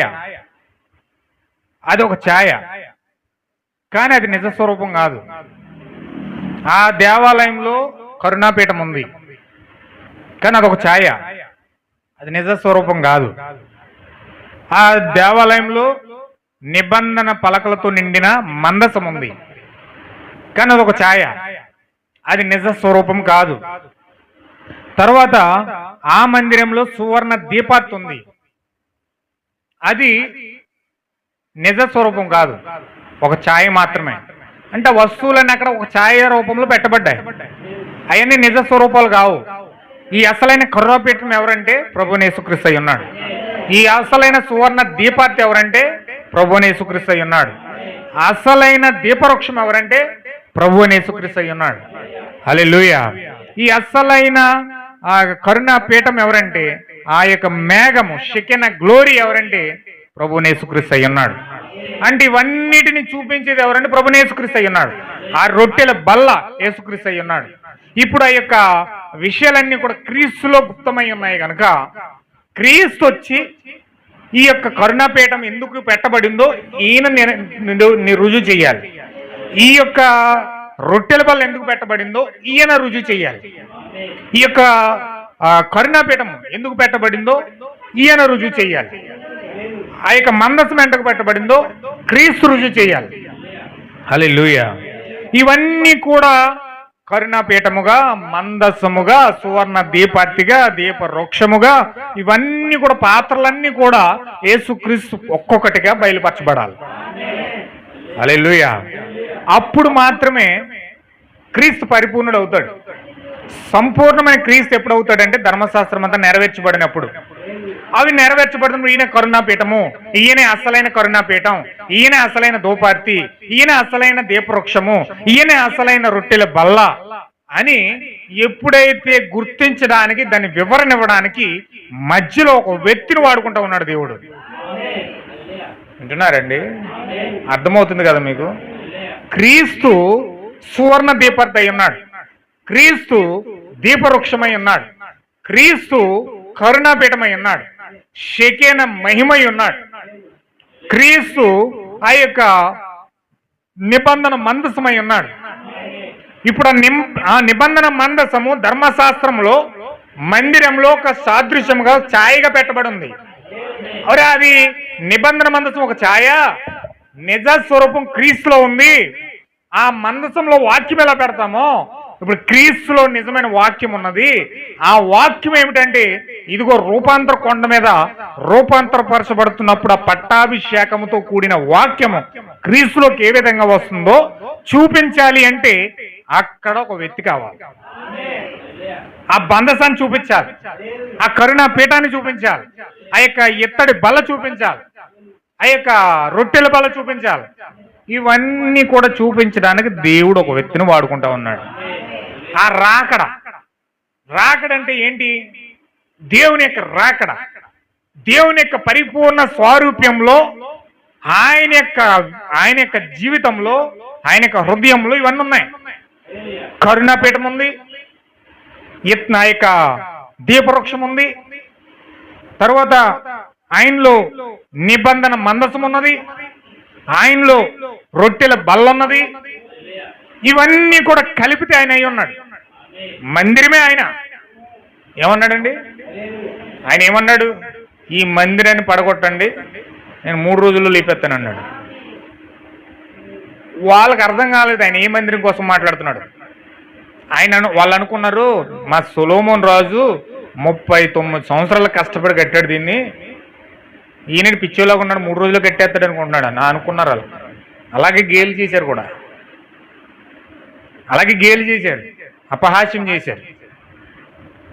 సిలువ ఎక్కినప్పుడు సిలువ మీద కూడా అన్నారు, దేవాలయం 3 రోజుల్లో కట్టేస్తానన్నావు కదా, అది కట్టలేదులే, పక్కన పెట్టండి, కనీసం సిలువ అన్న దిగిరా, అప్పుడు మేము నమ్ముతామన్నారు. హల్లెలూయా. దేవాలయం కట్టి 3 రోజులు కట్టేస్తానన్నావు, కట్టలేకపోయావు, నీ వల్ల కాలేదు, మాటల వరకే మాట్లాడావు కానీ నీ చేతలు కాలేదు, అది పక్కన పెట్టలే, కనీసం సిలువ అన్న దిగిరా, అప్పుడు మేము నమ్ముతామన్నారు. కానీ ఆయన దేనికోసం మాట్లాడాడు? అసలైన దేవాలయం ఎవరంటే ప్రభువు అయిన యేసుక్రీస్తు అయి ఉన్నాడు. అదే నిజమైన దేవాలయం. చర్చిలోకి అందరూ వెళ్తారు చర్చిలోకి, కానీ నిజమైన దేవాలయం యేసుక్రీస్తులోకి అందరూ వెళ్ళలేరు. అది కేవలం కృప పొందిన దేవుని పిల్లలకు మాత్రమే అర్హత కలిగి ఉంది. కృప పొందిన దేవుని పిల్లలు మాత్రమే మందిరంలోకి అడుగు పెడతారు. ఏది చేసిన వాళ్ళు అందరూ వెళ్ళిపోరు, పాడేసిన వాళ్ళు అందరూ వెళ్ళిపోరు, రకరకాలుగా మాటలు చెప్పిన వాళ్ళు అందరూ అందులోకి వెళ్ళిపోరు. అందులోకి వెళ్ళాలి అంటే దేవుని కృప ఉండాలి. పొందగోరు వాళ్ళనైనను ప్రయాసపడిపోరు వాళ్ళనైనను ఏమీ లేదు, కానీ కరుణించు దేవుని వలనే అది సాధ్యమై ఉన్నది. దేవుని కృప ఉంటే అసలైన మందిరంలో తీసుకెళ్తాడు. అసలైన మందిరం ఎవరంటే ప్రభువుని యేసుక్రీస్తు అయి ఉన్నాడు. ఆమేన్. ఇప్పుడు ప్రభువుని యేసుక్రీస్తు అసలైన మందిరం అయి ఉన్నాడు కాబట్టి ఆ మందిరంలో ఈ సొలొమోను కట్టిన మందిరం కాదు. ఆమేన్. హల్లెలూయా. సొలొమోను కట్టిన మందిరం కాదు, అసలైన మందిరం ఎవరంటే ప్రభువుని యేసుక్రీస్తు అయి ఉన్నాడు. అందుకే ఆయన ఏమన్నాడంటే హెబ్రీ పత్రికలో, హస్తకృత్యాలలో నేను నివాసం చేయను అన్నాడు. చేతులతో కట్టబడిన మందిరాలలో నేను నివాసము చెయ్యను అన్నాడు. పాలరాతి పెట్టి కోట్లు పెట్టి, ఎక్కడ గుంటూరులోనంటే 70 కోట్లు పెట్టి కట్టారంట చర్చి. ఎన్ని కోట్లు ఖర్చు పెట్టినా, దేవదారు రక్ష ఫలాలు కమ్మిలు పెట్టి కట్టినా చర్చిల్లో దేవుడు నివాసం చెయ్యడు. చర్చిల్లో దేవుడి నివాసం చేయడు. దేవుని యొక్క నివాసం చర్చి కాదు. దేవుని యొక్క నివాసం ఎక్కడ ఉందంటే మనిషి యొక్క హృదయమై ఉన్నది. దేవుని యొక్క అసలైన నివాస స్థలం మనిషి యొక్క హృదయమే. ఇప్పుడు ఆ యొక్క హృదయాలను వెలుగులో తీసుకురావడానికి ముందు ఒక హృదయం ఉంది. ఆ హృదయమే ప్రభువుని యేసుక్రీస్తు అయి ఉన్నాడు. దేవుని యొక్క హృదయం ఎవరంటే యేసుక్రీస్తు అయి ఉన్నాడు. దేవుని యొక్క హృదయమై యేసు ఎవరంటే దేవుని యొక్క హృదయం. ఆమేన్. హల్లెలూయా. ఇప్పుడు ఆయన మందిరమై ఉన్నాడు కనుక ఆ మందిరంలో కరుణాపీఠం ఉంది. యేసుక్రీస్తులో కరుణాపీఠం ఎక్కడ ఉంది? యేసుక్రీస్తులో కరుణాపీఠం ఎక్కడ ఉంది? యేసుక్రీస్తులో ధూపార్తి ఎక్కడుంది? సువర్ణ ధూపార్తి. యేసుక్రీస్తులో రొట్టెల బల్ల ఎక్కడుంది? యేసుక్రీస్తులో కరుణాపీఠం ఎక్కడుంది? యేసుక్రీస్తులో నిబంధన మందసం ఎక్కడుంది? ఆయన మనిషిగా కనబడతా ఉన్నాడు. అందరి వల్లే నీ వల్లే నా వల్లే మనిషిగానే ఉన్నాడు. ఆయా యొక్క మనిషిలో సువర్ణ దీపార్తి ఎక్కడుంది? దీప వృక్షం ఎక్కడుంది? కరుణాపీఠం ఎక్కడుంది? ప్రజలు ఎక్కడున్నారు? ఆవరణం ఎక్కడుంది? ఆయనే మందిరం అయితే ఆ మందిరంలో 3 భాగాలు ఉన్నాయి. ఆవరణం ఉంది, పరిశుద్ధ స్థలం ఉంది, అతి పరిశుద్ధ స్థలం ఉంది. ఈ 3 భాగాలలో ఆయన ఏ భాగంలో కరుణాపీఠం ఉంది, ఏ భాగంలో ప్రజలు ఉన్నారు, ఏ భాగంలో దీపవృక్షం ఉంది, ఏ భాగంలో సువర్ణ దీపార్తి ఉంది, ఏ భాగంలో నిబంధన మందసం ఉన్నది, ఏ భాగంలో ఆ యొక్క కరుణాపీఠం ఉన్నది. ఇది యేసుక్రీస్తు యొక్క ఆయన పరిపూర్ణ ముఖ చిత్రము మనం చూడాలి అనుకుంటే ఈ యొక్క విషయాలన్నీ కూడా మనం బయలుపరచబడాలి. ఆమేన్, హల్లెలూయా. ఆయన్ని మనం చూడాలి అంటే, ఆయన పూర్తి రూపం మనం చూడాలి అంటే ఆయనలో ఉన్న కరుణాపీఠము, ఆయనలో ఉన్న ఆవరణంలో ఉన్న ప్రజలు, ఆయనలో ఉన్న ఆ యొక్క కరుణాపీఠం, సువర్ణ దీపార్తి, ఆ యొక్క నిబంధన మందసము, ఆ యొక్క దీపస్తంభము, దీపవృక్షము, ఇవన్నీ కూడా మనము పరిపూర్ణంగా ఎప్పుడైతే చూస్తూ ఉన్నామో అప్పుడు క్రీస్తు యొక్క పరిపూర్ణ ముఖ చిత్రం మనకు తెలియజేయబడతా ఉంది. దేవుణ్ణి చూడటం అంటే ఏంటి? ఆయన ఒక బొమ్మలాగా ఉన్నాడా, లేకపోతే ఫోటోలాగా ఉన్నాడా, ఒక మనిషిలాగా ఉన్నాడా? ఎలా ఉన్నాడు దేవుడు అంటేని? దేవుడు అంటే ఆయన ఒక మందిరం రూపంలో ఉన్నాడు, ఒక చర్చి రూపంలో ఉన్నాడు. చర్చి అంటే ఇది కాదు, స్తంభాల చేత నిలబెట్టిన చర్చి కాదు. రకరకాల కోణాలు పెట్టి, రకరకాల డెకరేషన్లు పెట్టి, ఆ మూలకి ఈ మూలకి మిల్లిలు తిప్పి ఏదోదో రకరకాలుగా కడతారు చర్చిలు. అలా ఆ చర్చిల రూపంలో మనం ఊహించుకోవడం కాదు దేవుణ్ణి. చర్చి ఇప్పుడు మనకు కనబడుతున్న చర్చిల రూపంలో మనం దేవుణ్ణి ఊహించుకోకూడదు. దేవుడు ఏమై ఉన్నాడు?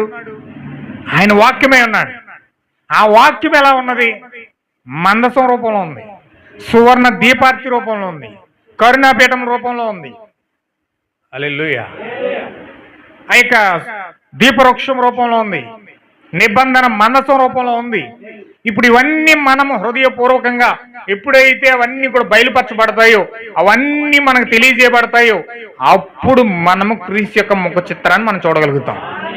అలా చూడాలి అంటే, ఆ ముఖ చిత్రాన్ని మనం చూడాలి అంటే, క్రీస్తు మనకు పరిపూర్ణంగా తెలియజేయబడాలి అంటే, క్రీస్తు మనకు పూర్తిగా ప్రత్యక్షపరచబడాలి అంటే, మధ్యలో ఆ ముఖ చిత్రాన్ని వివరించడానికి, ఆ క్రీస్తు యొక్క మందిరాన్ని పరిపూర్ణంగా వివరించడానికి దేవుడు ఏలియాను వాడుకుంటా ఉన్నాడు. హల్లెలూయా. అందుకే దేవుడు ఏలియాను పంపిస్తున్నాడు. రాకడకు ముందు ఏలియాను ఎందుకు పంపిస్తున్నాడంటే, అసలైన మందిరం పరిచయం చేయబడాలి అంటే ఏలియా భూమి మీదకి రావాలి. క్రీస్తు యొక్క ముఖ చిత్రం అంతా ఎరిగిన వాడు ఎవరంటే ఏలియా ఉన్నాడు. క్రీస్తు యొక్క ప్రత్యక్షపరచబడిన వాక్యం అంతయుకు తెలియజేయబడిన వాడు ఎవరంటే ఏలియా ఉన్నాడు. ఇప్పుడు ఏలియా వచ్చి ఆ యొక్క విషయాలన్నీ కూడా ఆ యొక్క ప్రజలకు తెలియజేయాలి. రాకడకు ముందు ఎవరు రావాలి? ఏలియా రావాలి. అందుకే మోషే చెప్పిన ఆ యొక్క ధర్మశాస్త్రాన్ని అంతయు కూడా వివరించడానికి ఏలియా రాకడకు ముందు వస్తాడని యెషయా 40 అధ్యాయంలో ప్రవచిస్తా ఉన్నాడు. ఇప్పుడు ఏలియా వస్తాడు. ఏలియా వచ్చి ఏం చేస్తాడు? ప్రతి ఎత్తు కూడా సమానం చేస్తాడు, ప్రతి లోయ కూడా సమానంగా చేస్తాడు, ప్రతి యొక్క పల్లము కూడా సమానంగా చేస్తాడు, యెహోవాకు మార్గాన్ని సిద్ధపరుస్తాడు అని చెప్పి యెషయా గ్రంథంలో 40 అధ్యాయంలో ఆ యొక్క యెషయా బాప్తిజం ఇచ్చి యోహాను కోసం మాట్లాడడం జరిగింది. హల్లెలూయా. ఎంతమందికి అర్థమవుతుందన్నమాట? హల్లెలూయా. ఇప్పుడు బాప్తిజం ఇచ్చి యోహాను వచ్చి ఆ పరిచర్య తీసుకుని ఇప్పుడు ఆయన ఏం చేస్తున్నాడంటే, మారు మనసు పొందండి, మారు మనసుకు తగిన ఫలము పొందండి, ఇదిగో దేవుడు మెస్సియా వస్తున్నాడు. ఆ మెస్సియా ఎలాగున్నాడంటే ఆయనలో కరుణాపీఠం ఈ విధంగా ఉన్నది, ఆ యొక్క ధూపార్తి ఈ విధంగా ఉన్నది, ఆ యొక్క నిబంధన మందసం ఈ విధంగా ఉన్నది. ఆయనే నిబంధన మందసము, ఆయనే కరుణాపీఠము. అసలైన మందిరం కాదు, సొలొమోను కట్టిన దేవాలయం కాదు, అసలైన దేవాలయం ప్రభుని యేసుక్రీస్తు అయి ఉన్నాడు. ఇదిగో లోక పాపలు మోసుకుని పోయే దేవుని గొర్రెపిల్ల అని చెప్పి బాప్తిజం ఇచ్చి యోహాను క్రీస్తును పరిచయం చేస్తా ఉన్నాడు. ఆమేన్, హల్లెలూయా. బాప్తిజం ఇచ్చి యోహాను ఏం చేస్తున్నాడండి? క్రీస్తును పరిచయం చేస్తా ఉన్నాడు. క్రీస్తును పరిచయం చేస్తా ఉన్నాడు. క్రీస్తును పరిచయం చేశాడు. ఇదిగో లోక పాపలు మోసుకుని పోయే దేవుని గొర్రెపిల్ల. ఈయన ఏం చేస్తున్నాడంటే తండ్రుల హృదయాలను పిల్లల వైపు తిప్పుతూ ఉన్నాడు. తండ్రులు ఎవరు? తండ్రులు ఎవరండి? ఏమండి? తండ్రులు ఎవరు? వింటలేదు మీరు. తండ్రులు ఎవరు? 12 మంది గోత్రకర్తలే తండ్రులై ఉన్నారు. ఎంతమంది అండి? 12 మంది గోత్రకర్తలే తండ్రులై ఉన్నారు. 12 మంది గోత్రకర్తల నుంచి పిల్లలే ఇజ్రాయేల్ దేశమంతా. ఇజ్రాయేల్ దేశమంతా ఎవరు? ఆ 12 గోత్రాల నుంచి వచ్చిన వాళ్ళే. అబ్రహాము ఇస్సాకును కన్నాడు, ఇస్సాకు యాకోబును కన్నాడు, యాకోబు 12 మంది పిల్లలను కన్నాడు. ఈ 12 మంది పిల్లలే గోత్రకర్తలై ఉన్నారు. హల్లెలూయా. అర్థమవుతుంది కదండి?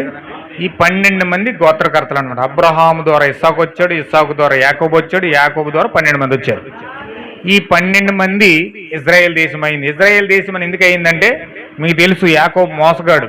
తండ్రిని మోసం చేశాడు, అన్నను మోసం చేశాడు, మాంగారిని మోసం చేశాడు, అన్ని మోసం చేసి తీసుకున్నాడు. మోసం చేశాడు, మోసగాడు, పెద్ద మోసగాడు యాకోబు. అయితే ఈ మోసగాడిని దేవుడు ఏం చేస్తున్నాడంటే ఆయన మోసం చేసుకున్నాడు. ప్రతి పరిస్థితిని మోసం చేసుకుంటూ తెచ్చుకున్నాడు. అంత పరిస్థితి బాగుందనుకున్నాడు. కానీ దేవుడు ఏం చేశాడంటే ఆ మోసంలో నుంచే దేవుని యొద్దకు పరిగెట్టేటట్లుగా ఈ యొక్క యాకోబుని ప్రేరేపించాడు దేవుడు. ఎప్పుడైతే ఈ మోసంతో సంపాదించుకున్న సంపాదన అంతయు కూడా పక్కన పెట్టి ఆ యొక్క పరిస్థితులన్నింటినీ దేవుడు ఒంటరిగా చేసి పడేసి, ఏమి కాదు, నా పని అయిపోయింది, నువ్వే చెయ్యాలి ప్రభువా అన్న స్థితిలోనికి యాకోబుని తీసుకొచ్చాడు. హల్లెలూయా. ఇప్పుడు యాకోబు చేసినంతకాలం చేశాడు, చెందినంతకాలం చెందాడు, సంపాదించినంతకాలం సంపాదించాడు, మోసాలు చేసి. ఇప్పుడు అదంతయు ఎబ్బేగు రావి దగ్గరికి వచ్చినప్పటికీ అవంతా ఒలిచి తీసి పక్కన పెట్టి దేవుడు ఇప్పుడు ఆ యొక్క యాకోబుతో మాట్లాడడం మొదలుపెట్టాడు. ఇప్పుడు యాకోబుతో ఎప్పుడైతే మొదలుపెట్టాడో, ఆ దూతతో ఎప్పుడైతే పెనుగులాడడం మొదలుపెట్టాడు, పెనుగులాడి అక్కడ యాకోబు అనే పేరు నుంచి ఆయన ఇశ్రాయేలు అనే పేరుగా మార్చబడ్డాడు. ఇశ్రాయేలు అనే పేరు మార్చబడ్డాడు. ఆ ఇజ్రాయేల్ దేశం ఎందుకు మార్చబడిందంటే, ఆ ఇజ్రాయేల్ దేశం అని ఎందుకు వచ్చిందంటే ఆ పేరు అసలు దూతతో పెనుగులాడి పొందుకున్న పేరు అది. హల్లెలూయా. దూతతో పెనుగులాడి ఒక మోసగాడు తండ్రిని మోసం చేశాడు, అన్నయ్యని మోసం చేశాడు, మాంగారిని మోసం చేశాడు, కట్టుకున్న భార్యని మోసం చేశాడు, అన్ని రకాలుగా మోసం చేసి చివరికి అతను ఎబ్బేగు రేవు దగ్గరికి వెళ్ళి ఆ స్థితిగతుల నుంచి అతను బయటపడే సమయం వచ్చినప్పుడు దేవుడు అతని పేరు మార్చాడు. హల్లెలూయా. ఆ పేరు మార్చి ఆయన ఇజ్రాయేల్గా మార్చేశాడు. ఇప్పుడు ఆ ఇజ్రాయేల్ పేరే ఇజ్రాయేల్ దేశం. ఇజ్రాయేల్ దేశం ఎందుకు వచ్చిందంటే ఆ యొక్క దూతతో పెనుగులాడి తెచ్చుకున్న పేరు అది. హల్లెలూయా. అందుకే అన్ని దేశాలకి ఒక రకరకాల పేర్లు పెట్టారు, కానీ రకరకాల పేర్లు మార్చబడ్డాయి. కానీ ఇజ్రాయేల్ దేశానికి ఏ పేరైతే దేవుడు స్థాపించాడో అదే పేరు చరిత్రలోకి ఎక్కేసింది. ఏ దేశానికి కూడా పేరు మార్చబడడం జరిగింది. కానీ అమెరికా ఉందని న్యూయార్క్ అంటారు, మన భారతదేశం ఉందని ఇండియా అంటారు ఇంగ్లీష్లో, లేకపోతే హిందూ దేశం అంటారు. రకరకాలుగా కెనడాని వేరే వేరే పేర్లతో పిలుస్తారు. ఫ్రాన్స్, బ్రిటన్, ఇంగ్లాండ్ ఇప్పుడు వేరే వేరే పేర్లతో పిలువబడుతున్నాయి. అన్ని దేశాలకి పేర్లు మార్చబడ్డాయి, కానీ ఇజ్రాయెల్ దేశానికి పేరు మార్చలేదు. ఎవడో మార్చలేకపోయాడు. ఎందుకంటే దేవునితో పెనుగులాడి తెచ్చుకున్న పేరు అది. దేవునితో పెనుగులాడి తెచ్చుకున్న పేరు అది. హల్లెలూయా. దేవుని నాకు మహిమ కలుగును గాక. వింటున్నారండి? ఏం చెప్పుకుంటున్నాం మనం? ఏమండి?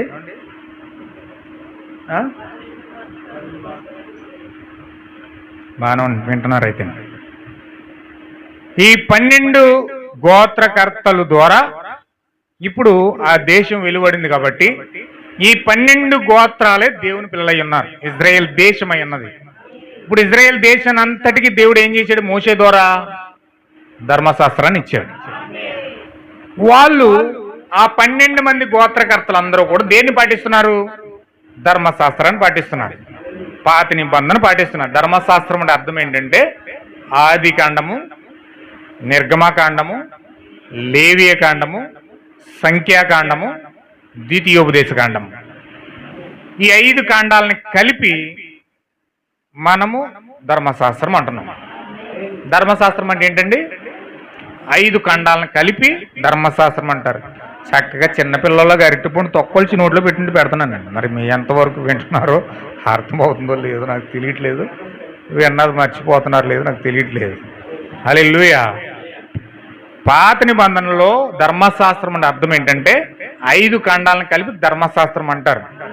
5 ఖండాలు: ఆదికాండం, నిర్గమకాండం, లేవియకాండం, సంఖ్యాకాండం, ద్వితీయోపదేశకాండం. ఈ 5 కాండాలను కలిపి ధర్మశాస్త్రం అంటారు. ఈ 5 కాండాలని దేవుడు మోషే ద్వారా రాయించాడు. మోషే ఈ యొక్క 5 కాండాలు రాశాడు అనమాట. ఇప్పుడు ఈ మోషే 5 కాండాలు రాసి ఈ యొక్క ధర్మశాస్త్రం అంతా కూడా సీనాయి పర్వతం నుంచి మోసుకుని వచ్చి ఆ యొక్క ప్రజలకు ఇచ్చాడు. ఇప్పుడు ఆ దేశం అంతా కూడా గోత్రకర్తలందరూ కూడా ఆ ధర్మశాస్త్రాన్ని ఫాలో అవుతున్నారు. ఆ ధర్మశాస్త్రంలో ఏదైతే మోషే ద్వారా వివరించబడిందో ఆ సీనాయి పర్వతం మీదకి వెళ్ళి ధర్మశాస్త్రాన్ని అయితే తెచ్చాడో ఆ ధర్మశాస్త్రాన్ని బట్టి ఆ దేశం ప్రజలందరూ కూడా బ్రతుకుతూ ఉన్నారు. శిక్షలు అందులో ఉన్నాయి, కృప అందులో ఉంది, అన్ని కూడా అందులో ఉన్నాయి. ఇప్పుడు దాన్ని బట్టి వాళ్ళు బ్రతుకుతున్నారు. ఇప్పుడు ఈ ధర్మశాస్త్రాన్ని అంతా కూడా ఒక ఉపమాన రూపంలో, ఒక ఛాయా రూపంలో, ఒక చిత్రం రూపంలో, ఒక నమూనా రూపంలో అవన్నీ ఉన్నాయి కనుక ఈ ధర్మశాస్త్రం అంతా ఏమై ఉన్నదంటే క్రీస్తు అయి ఉన్నాడు. హల్లెలూయా. ఈ ధర్మశాస్త్రం అంతా ఏమై ఉన్నాడండి? క్రీస్తు అయి ఉన్నాడు. ఇప్పుడు క్రీస్తు నిజ స్వరూపములుగా భూమి మీదకి వచ్చి ఈ ధర్మశాస్త్రం అంతా కూడా నెరవేర్చాలి. ధర్మశాస్త్రం అయితే మోషే ఇచ్చాడు కానీ అది నిజం కాదు. అది ఒక నీడ వంటిది. ఇప్పుడు నేనున్నానండి, ఇగో నా నీడ దాని మీద పడుతుంది, నా నీడ దాని మీద పడుతుంది లైటింగ్. కానీ నా నీడ నిజం కాదు. నేను ఎలా చెయ్యి ఊపితే అది ఊపుతుంది. చూడండి, నేను చెయ్యి ఊపితే నీడ ఊపుతుంది. నేను మాట్లాడితే అది కూడా మాట్లాడేస్తుంది. నేను ఎటు కదులుతే అది కూడా అది కదులుతుంది. కానీ అది నిజం కాదు. అందులో ప్రాణం లేదు, అందులో జీవం లేదు. నేను నిజం, నేనే నిజం. నేను మాట్లాడితేనే అది మాట్లాడుతుంది, నేను కదులుతేనే అది కదులుతుంది. హల్లెలూయా. దేవుని నాకు మహిమ కలుగును గాక. ధర్మశాస్త్రము నీడ వంటిది అనమాట. క్రీస్తు యొక్క నిజమైన స్వరూపానికి ఒక నీడ వంటిది. ఆయన కదులుతేనే ధర్మశాస్త్రం కదులుతుంది, ఆయన మాట్లాడితేనే ధర్మశాస్త్రం మాట్లాడుతుంది, ఆయన చూస్తేనే ధర్మశాస్త్రం చూస్తారు. ఆయన ఏదైతే చెప్తున్నాడో అది మాట్లాడేది ధర్మశాస్త్రమై ఉన్నది. కానీ అది నిజం కాదు, అది స్థిరమైనది కాదు. పౌలు గారు అంటాడు ధర్మశాస్త్రం అంటే అది ఏంటంటే పోలీసులు అంటాడు అన్నాడు. పోలీసుడు ఏం చేస్తాడు? పోలీసుడు ఏం చేస్తాడండి? ఏదన్నా తప్పు జరిగిందనుకోండి, పోలీసుడు ఏం చేస్తాడు? తీసుకెళ్ళి జైల్లో ఆ యొక్క పోలీస్ స్టేషన్లో పెట్టి, అతని పని ఏంటంటే తీసుకెళ్ళి పోలీస్ స్టేషన్లో పెట్టి ఆ పోలీస్ స్టేషన్లో పెట్టిన వ్యక్తిని కోర్టుకు అప్పగించడం అతని డ్యూటీ. అతను శిక్షించలేడు. శిక్ష చేస్తే అతని జాబ్ పోతుంది. అతను వేయకూడదు. అతనికి శిక్ష వేసే అధికారం లేదు పోలీసులకి. పోలీసులకు శిక్షలు వేసే అధికారం లేదు. చట్టాలు విధించే అధికారం పోలీసులకు లేదు. పోలీసుల పని ఏంటంటే తప్పు చేస్తే నిన్ను తీసుకెళ్ళి కోర్టుకు అప్పగించడమే వాళ్ళ డ్యూటీ. హల్లెలూయా. ధర్మశాస్త్రం కూడా పోలీసు వంటిది. అందులో కృప లేదు. ధర్మశాస్త్రంలో కృప లేదు. అదేం చేస్తుందంటే తప్పు చేస్తే కోర్టుకు అప్పగించినట్లుగా ధర్మశాస్త్రం తీసుకెళ్ళి కృపకు అప్పగిస్తారు. ధర్మశాస్త్రం తీసుకెళ్ళి ఏం చేద్దండి? కృపకు అప్పగిస్తుంది. కృప ఎవరు? ప్రభువుని యేసుక్రీస్తు అయి ఉన్నాడు. ఆయన తీర్పు తీరుస్తాడు. కోర్టు ఎవరంటే క్రీస్తు అయి ఉన్నాడు. సర్వోన్నతమైన న్యాయాధిపతి అని రాయబడి ఉంది హెబ్రీ పత్రికలో. ఎవరండి ఆయన? సర్వోన్నతమైన న్యాయాధిపతి అని రాయబడి ఉంది. క్రీస్తు ఎవరంటే సర్వోన్నతమైన న్యాయపతి. ధర్మశాస్త్రం కాదు. ధర్మశాస్త్రం కేవలం తీసుకెళ్లి క్రీస్తుకు అప్పగించడమే ధర్మశాస్త్రం యొక్క పని. కానీ తీర్పులు తీర్చేది క్రీస్తు అయి ఉన్నాడు. నీకు శిక్షలు విధించేది క్రీస్తు అయి ఉన్నాడు. ఒకసారి దావీదు తప్పు చేశాడు. దావీదు పాపం చేశాడు. దావీదు పాపం చేస్తే నాతాను వచ్చి అన్నాడు, 3 శిక్షలు విధించాడు. 3 శిక్షలు పెట్టి అన్నాడు, దావీదు నువ్వు ఈ పాపం చేశావు గనక నీకు 3 శిక్షలు విధిస్తున్నాను. 1, నీ కొడుకు చేతిలో పడిపోతావా. 2, ఊరు వదిలి పారిపోతావా. 3, దేవుని చేతిలో పడతావా. 3 ప్రశ్నలు వేశాడు. నువ్వు శిక్షలు ఎలాగ అనుభవిస్తావు. 1, నీ కొడుకు చేతిలో చచ్చిపోతావా. 2, ఊరు వదిలి పారిపోతావా. 3, దేవుని చేతిలో పడతావా. అప్పుడు దావీదు ఏమన్నా తెలుసండి, నేను చేసిన పాపము దృష్ట్యా నేను నా దేవుని చేతిలో పడడమే మేలు అన్నాడు. ఎందుకంటే తీర్పులు ఎలా విధించినను ఏ విధంగా పడినను ఆయన చేతిలో నేను మరణించినను అది నాకు మేలే. కానీ నేను క్రీస్తు చేతిలో పడాలి, క్రీస్తు దృష్టిలో పడాలి, క్రీస్తు యొక్క చేతుల్లో నీకు వెళ్ళాలి, ఆయన యొక్క స్వహస్తాలకు నేను చేరిపోవాలి. అది ఏ విధంగానైనా వెళ్ళాలి, అది ఏ విధంగానైనా నేను ఆయన చేతుల్లోకి వెళ్ళాలి. అప్పుడు ఆయన కృప చూపిస్తాడా, తీర్పులు తీరుస్తాడా, ఏ విధంగా ఆయన పిల్లల్ని పాడు చేస్తాడా, లేకపోతే బలహీనపరుస్తాడా, లేకపోతే బాగు చేస్తాడా, అక్కడ తేలుతుంది. చంపేస్తాడా లేక నిలబెడతాడా, ప్రాణాలతో ఉంచుతాడా లేదా ప్రాణం తీసేస్తాడా, కృప చూపిస్తాడా లేదా కఠినమైన తీర్పులు విధిస్తాడా. ఒకవేళ దేవుని కుమారుడని నిర్ధారణ కావడానికి, నేను దేవుని యొక్క కుమారుడిని నిర్ధారణ రావడానికి దేవుడు నన్ను శిక్షించి సరి చేస్తాడా లేదా డైరెక్ట్గా నన్ను చంపేస్తాడా. ఇది దావీదు యొక్క ఆశ. దావీదు యొక్క కోరిక ఏంటంటే, ఒక తప్పు చేసినప్పుడు, ఒక పాపం చేసినప్పుడు, ఒక భయంకరమైన కార్యం చేసినప్పుడు దేవుని కుమారుడిగా నేనుంటే నన్ను శిక్షించి సరి చేస్తాడా లేకపోతే చంపేస్తాడా. ఒక నిర్ధారణ కావాలి. దావీదు ఎందుకు పాపంలో అడుగు పెట్టాడంటే ఆయనకు ఒక నిర్ధారణ కావాలి, ఆయనకు ఒక నిర్ధారణ కావాలి. అసలు ఆయన చంపేస్తాడా లేకపోతే శిక్షించి సరి చేస్తాడా. అసలు నేను వెళ్ళే మార్గం సరైందేనా కాదా, అసలు నేను ఏ విధంగా ముందుకెళ్తున్నాను, అసలు నా స్థితి కరెక్ట్గా ఉందా లేదా, దేవుని మార్గంలో ఉన్నానా లేదా, తనకు తానుగా పరీక్షించుకోవడం కోసం స్వయంగా దావీదే పాపంలో అడుగు పెడతా ఉన్నాడు. ఆమేన్, హల్లెలూయా. దేవుని నాకు మహిమ కలుగును గాక.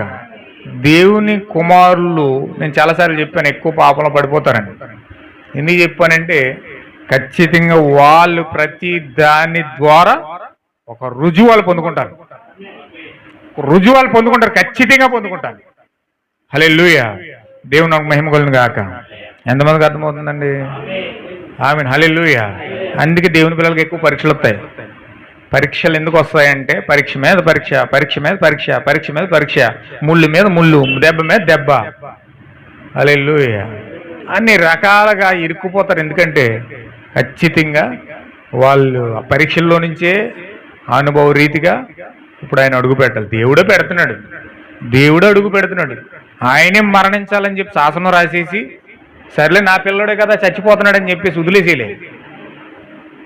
నేను మరణ శాసనం విధించేసాను కదా, మనుషులేగా చచ్చిపోతున్నారని చెప్పి దాన్ని అలా వదిలేలే.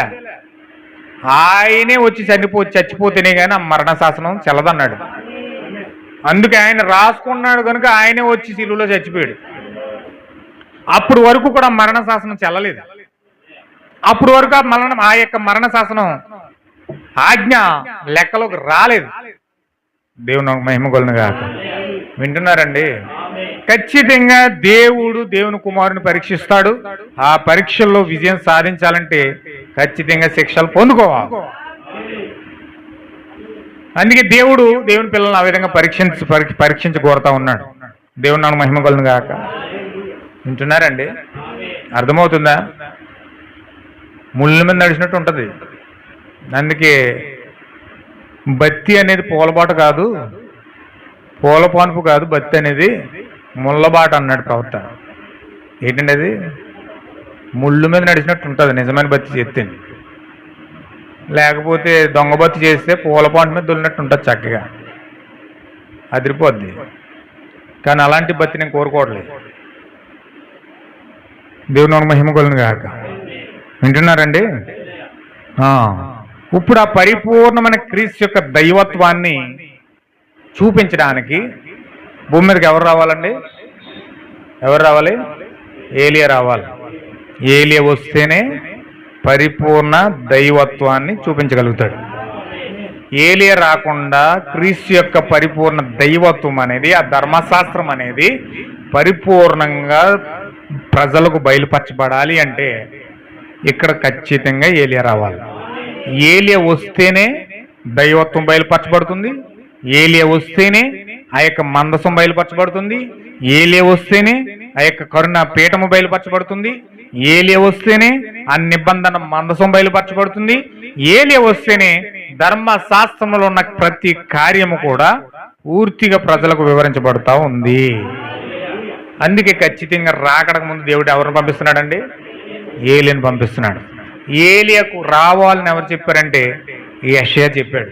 ఆ యెషయా చెప్పిన పదాన్ని బాప్టిజం ఇచ్చి యోహాను వచ్చి అది నేనే, యోహాను నా కోసమే ప్రవచించాడు, యెషయా నా కోసమే ప్రవచించాడు, ఆ ప్రవచనం యొక్క నెరవేర్పు నేనే, ఆ అడవిలో కేకవేయి శబ్దాన్ని నేనే, ఇప్పుడు నాకు ఒక పని ఉన్నది, నేను మెస్సియాను పరిచయం చేయాలి, నేను క్రీస్తును పరిచయం చేయాలి అని చెప్పి ఆయన క్రీస్తును పరిచయం చేస్తా ఉన్నాడు. ఒకనొక రోజు యేసుక్రీస్తు ఆ యోర్దాను నదిలోకి వస్తే యోహాను చూసి యేసుక్రీస్తు మాట్లాడుతూ ఉన్నాడు. ఏమనంటే, ప్రభువా, నేను నీ చేత బాప్టిజం పొందవలసిన వాడై ఉండగా నేను నీకివ్వడం ఏంటి ఆ బాప్టిజం? ఇది ఏ విధంగా సాధ్యమవుతుందని చెప్పి యోహాను యేసుక్రీస్తుని అడిగాడు. అప్పుడు యేసుక్రీస్తు అన్నాడు, నీతి యావత్తు ఇలాగు జరగబడవలసి ఉన్నది అన్నాడు. హల్లెలూయా.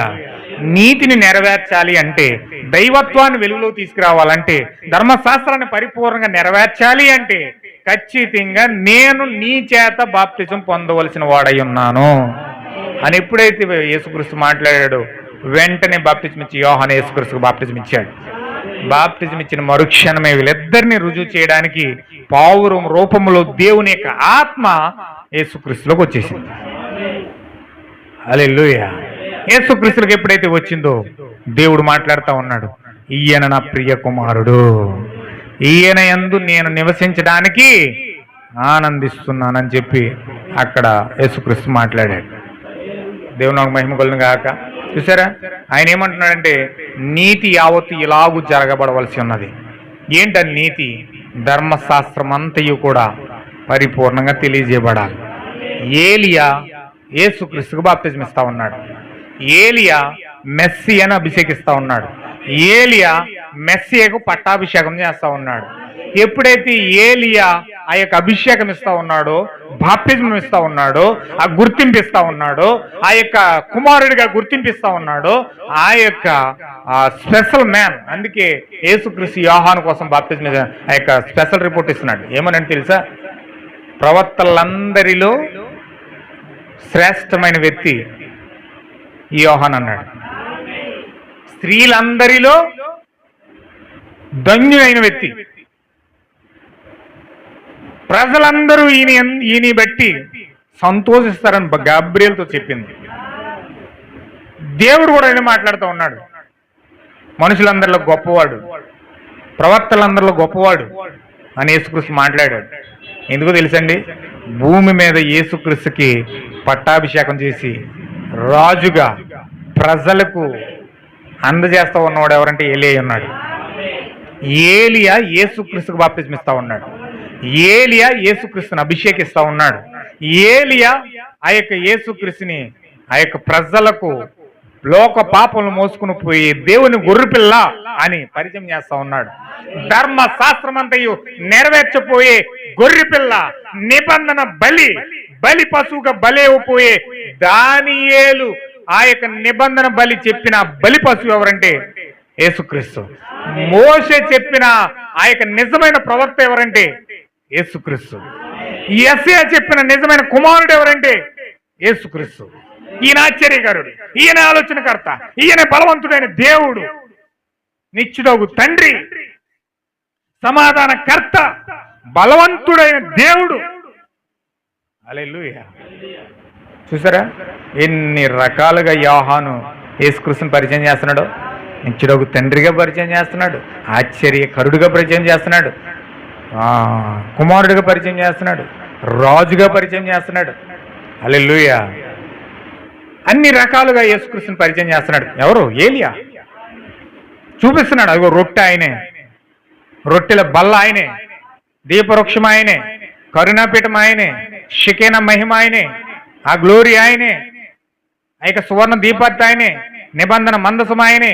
అన్ని రకాలుగా ఆది కాండం నుంచి ప్రకటన గ్రంథం వరకు ఆయనే మెస్సయ్య అని చూపించడానికి ప్రయత్నించేది ఎవరంటే ఏలియా ఉన్నాడు. అందుకే ఈ రోజు ప్రపంచంలో దైవత్వం కోసం 3 దేవుళ్ళు, 2 దేవుళ్ళు, 4 దేవుళ్ళు, డజన్ దేవుళ్ళు కొట్టుకు చచ్చిపోతున్నారు. ఎవరికి తెలియట్లేదు. ఇప్పటికి ఇంకా డిబేట్లే. ఇప్పటికి ఇంకా కొట్టుకు చచ్చిపోతున్నారండి యూట్యూబుల్లోను, వాట్సాప్లోను. దేవుళ్ళు ఎంతమంది తెలియగా ఆయన ఒకడు తండ్రి అంటాడు, ఒక కుమారుడు అంటాడు, ఒక పరిశుద్ధాత్మ అంటాడు, ఒక ముగ్గురు ఒకటే అంటాడు. ఒకడు కొట్టుకు చచ్చిపోతున్నారు. కానీ నిజమైన రాయక పూర్తి దైవత్వం అంతయు పూర్తిగా వివరించబడాలి అంటే దేవుడు నీ కొరకు పంపించబడిన ఏలియా యొద్దకు వెళ్ళాలి. ఏలియా యొద్దకు వెళితేనే నీకు దైవత్వం వివరించబడతా ఉంది. ఏలియా యొద్దకు వెళితేనే క్రీస్తు యొక్క పరిపూర్ణ ముఖ చిత్రం వివరించబడతా ఉంది. ఏలియా దగ్గరికి వెళితేనే నీకు బైబిల్ అర్థమవుతుంది. నీకు బైబిల్ అర్థం అవ్వాలంటే ఏలియా దగ్గరికి వెళ్ళాలి. ఏలియా దగ్గరికి వెళితేనే క్రీస్తు అర్థమవుతాడు. అందుచేత నా ప్రియమైన సహోదరులారా, ఖచ్చితంగా మనము ఏలియా కోసం ప్రార్థన చేయండి. ఆ ఏలియా నాకు పరిపూర్ణంగా బయలుపరచబడాలి, ఆ ఏలియా నేను చూడాలి, ఆ వాక్యం నాకు అర్థం అవ్వాలి, ఆ దైవత్వం నాకు తెలియజేయబడాలి, ఆ ధర్మశాస్త్రం అంతయు కూడా నాకు క్రీస్తు రూపంలో నేను చూడాలి, నాకు కనబడాలి అని చెప్పి మీరు ఎప్పుడైతే ఖచ్చితంగా మోకరించి ప్రార్థన చేస్తారో దేవుడు ప్రతి సారూప్యానంతా స్పష్టంగా మీకు చూపిస్తాడు, తెలియజేస్తాడు. వాక్యం అంతా మీకు అర్థమవుతుంది. అప్పుడు దేవుని యొద్దకు ఎలాగెళ్ళాలో మీకు ద్వారం తెరవబడుతుంది. ఇప్పుడు క్రీస్తుని కలుసుకుంటారు, క్రీస్తుతో మాట్లాడతారు, క్రీస్తుని దర్శిస్తారు. క్రీస్తు మీకు ఇవ్వాల్సిన ఆశీర్వాదం అంతా కూడా ఇస్తాడు. హల్లెలూయా. అట్టి స్థితిలోనికి మనం వెళ్ళాలని ప్రార్థన చేద్దాం.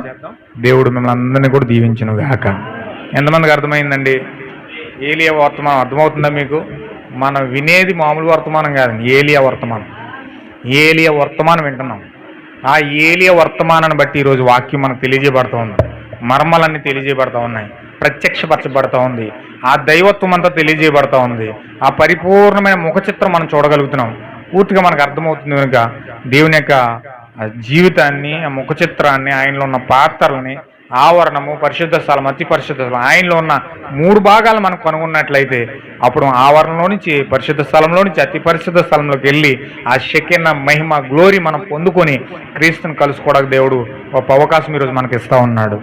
అది పొందుకోవడానికి ప్రార్థన చేద్దాం, దేవుని సహాయం కోరుకుందాం. దేవుడు మనం దీవించును గాక. ప్రార్థన చేద్దాం. అందరూ కూడా మోకరించి చిన్న ప్రార్థన మీ హృదయాలు చేయండి.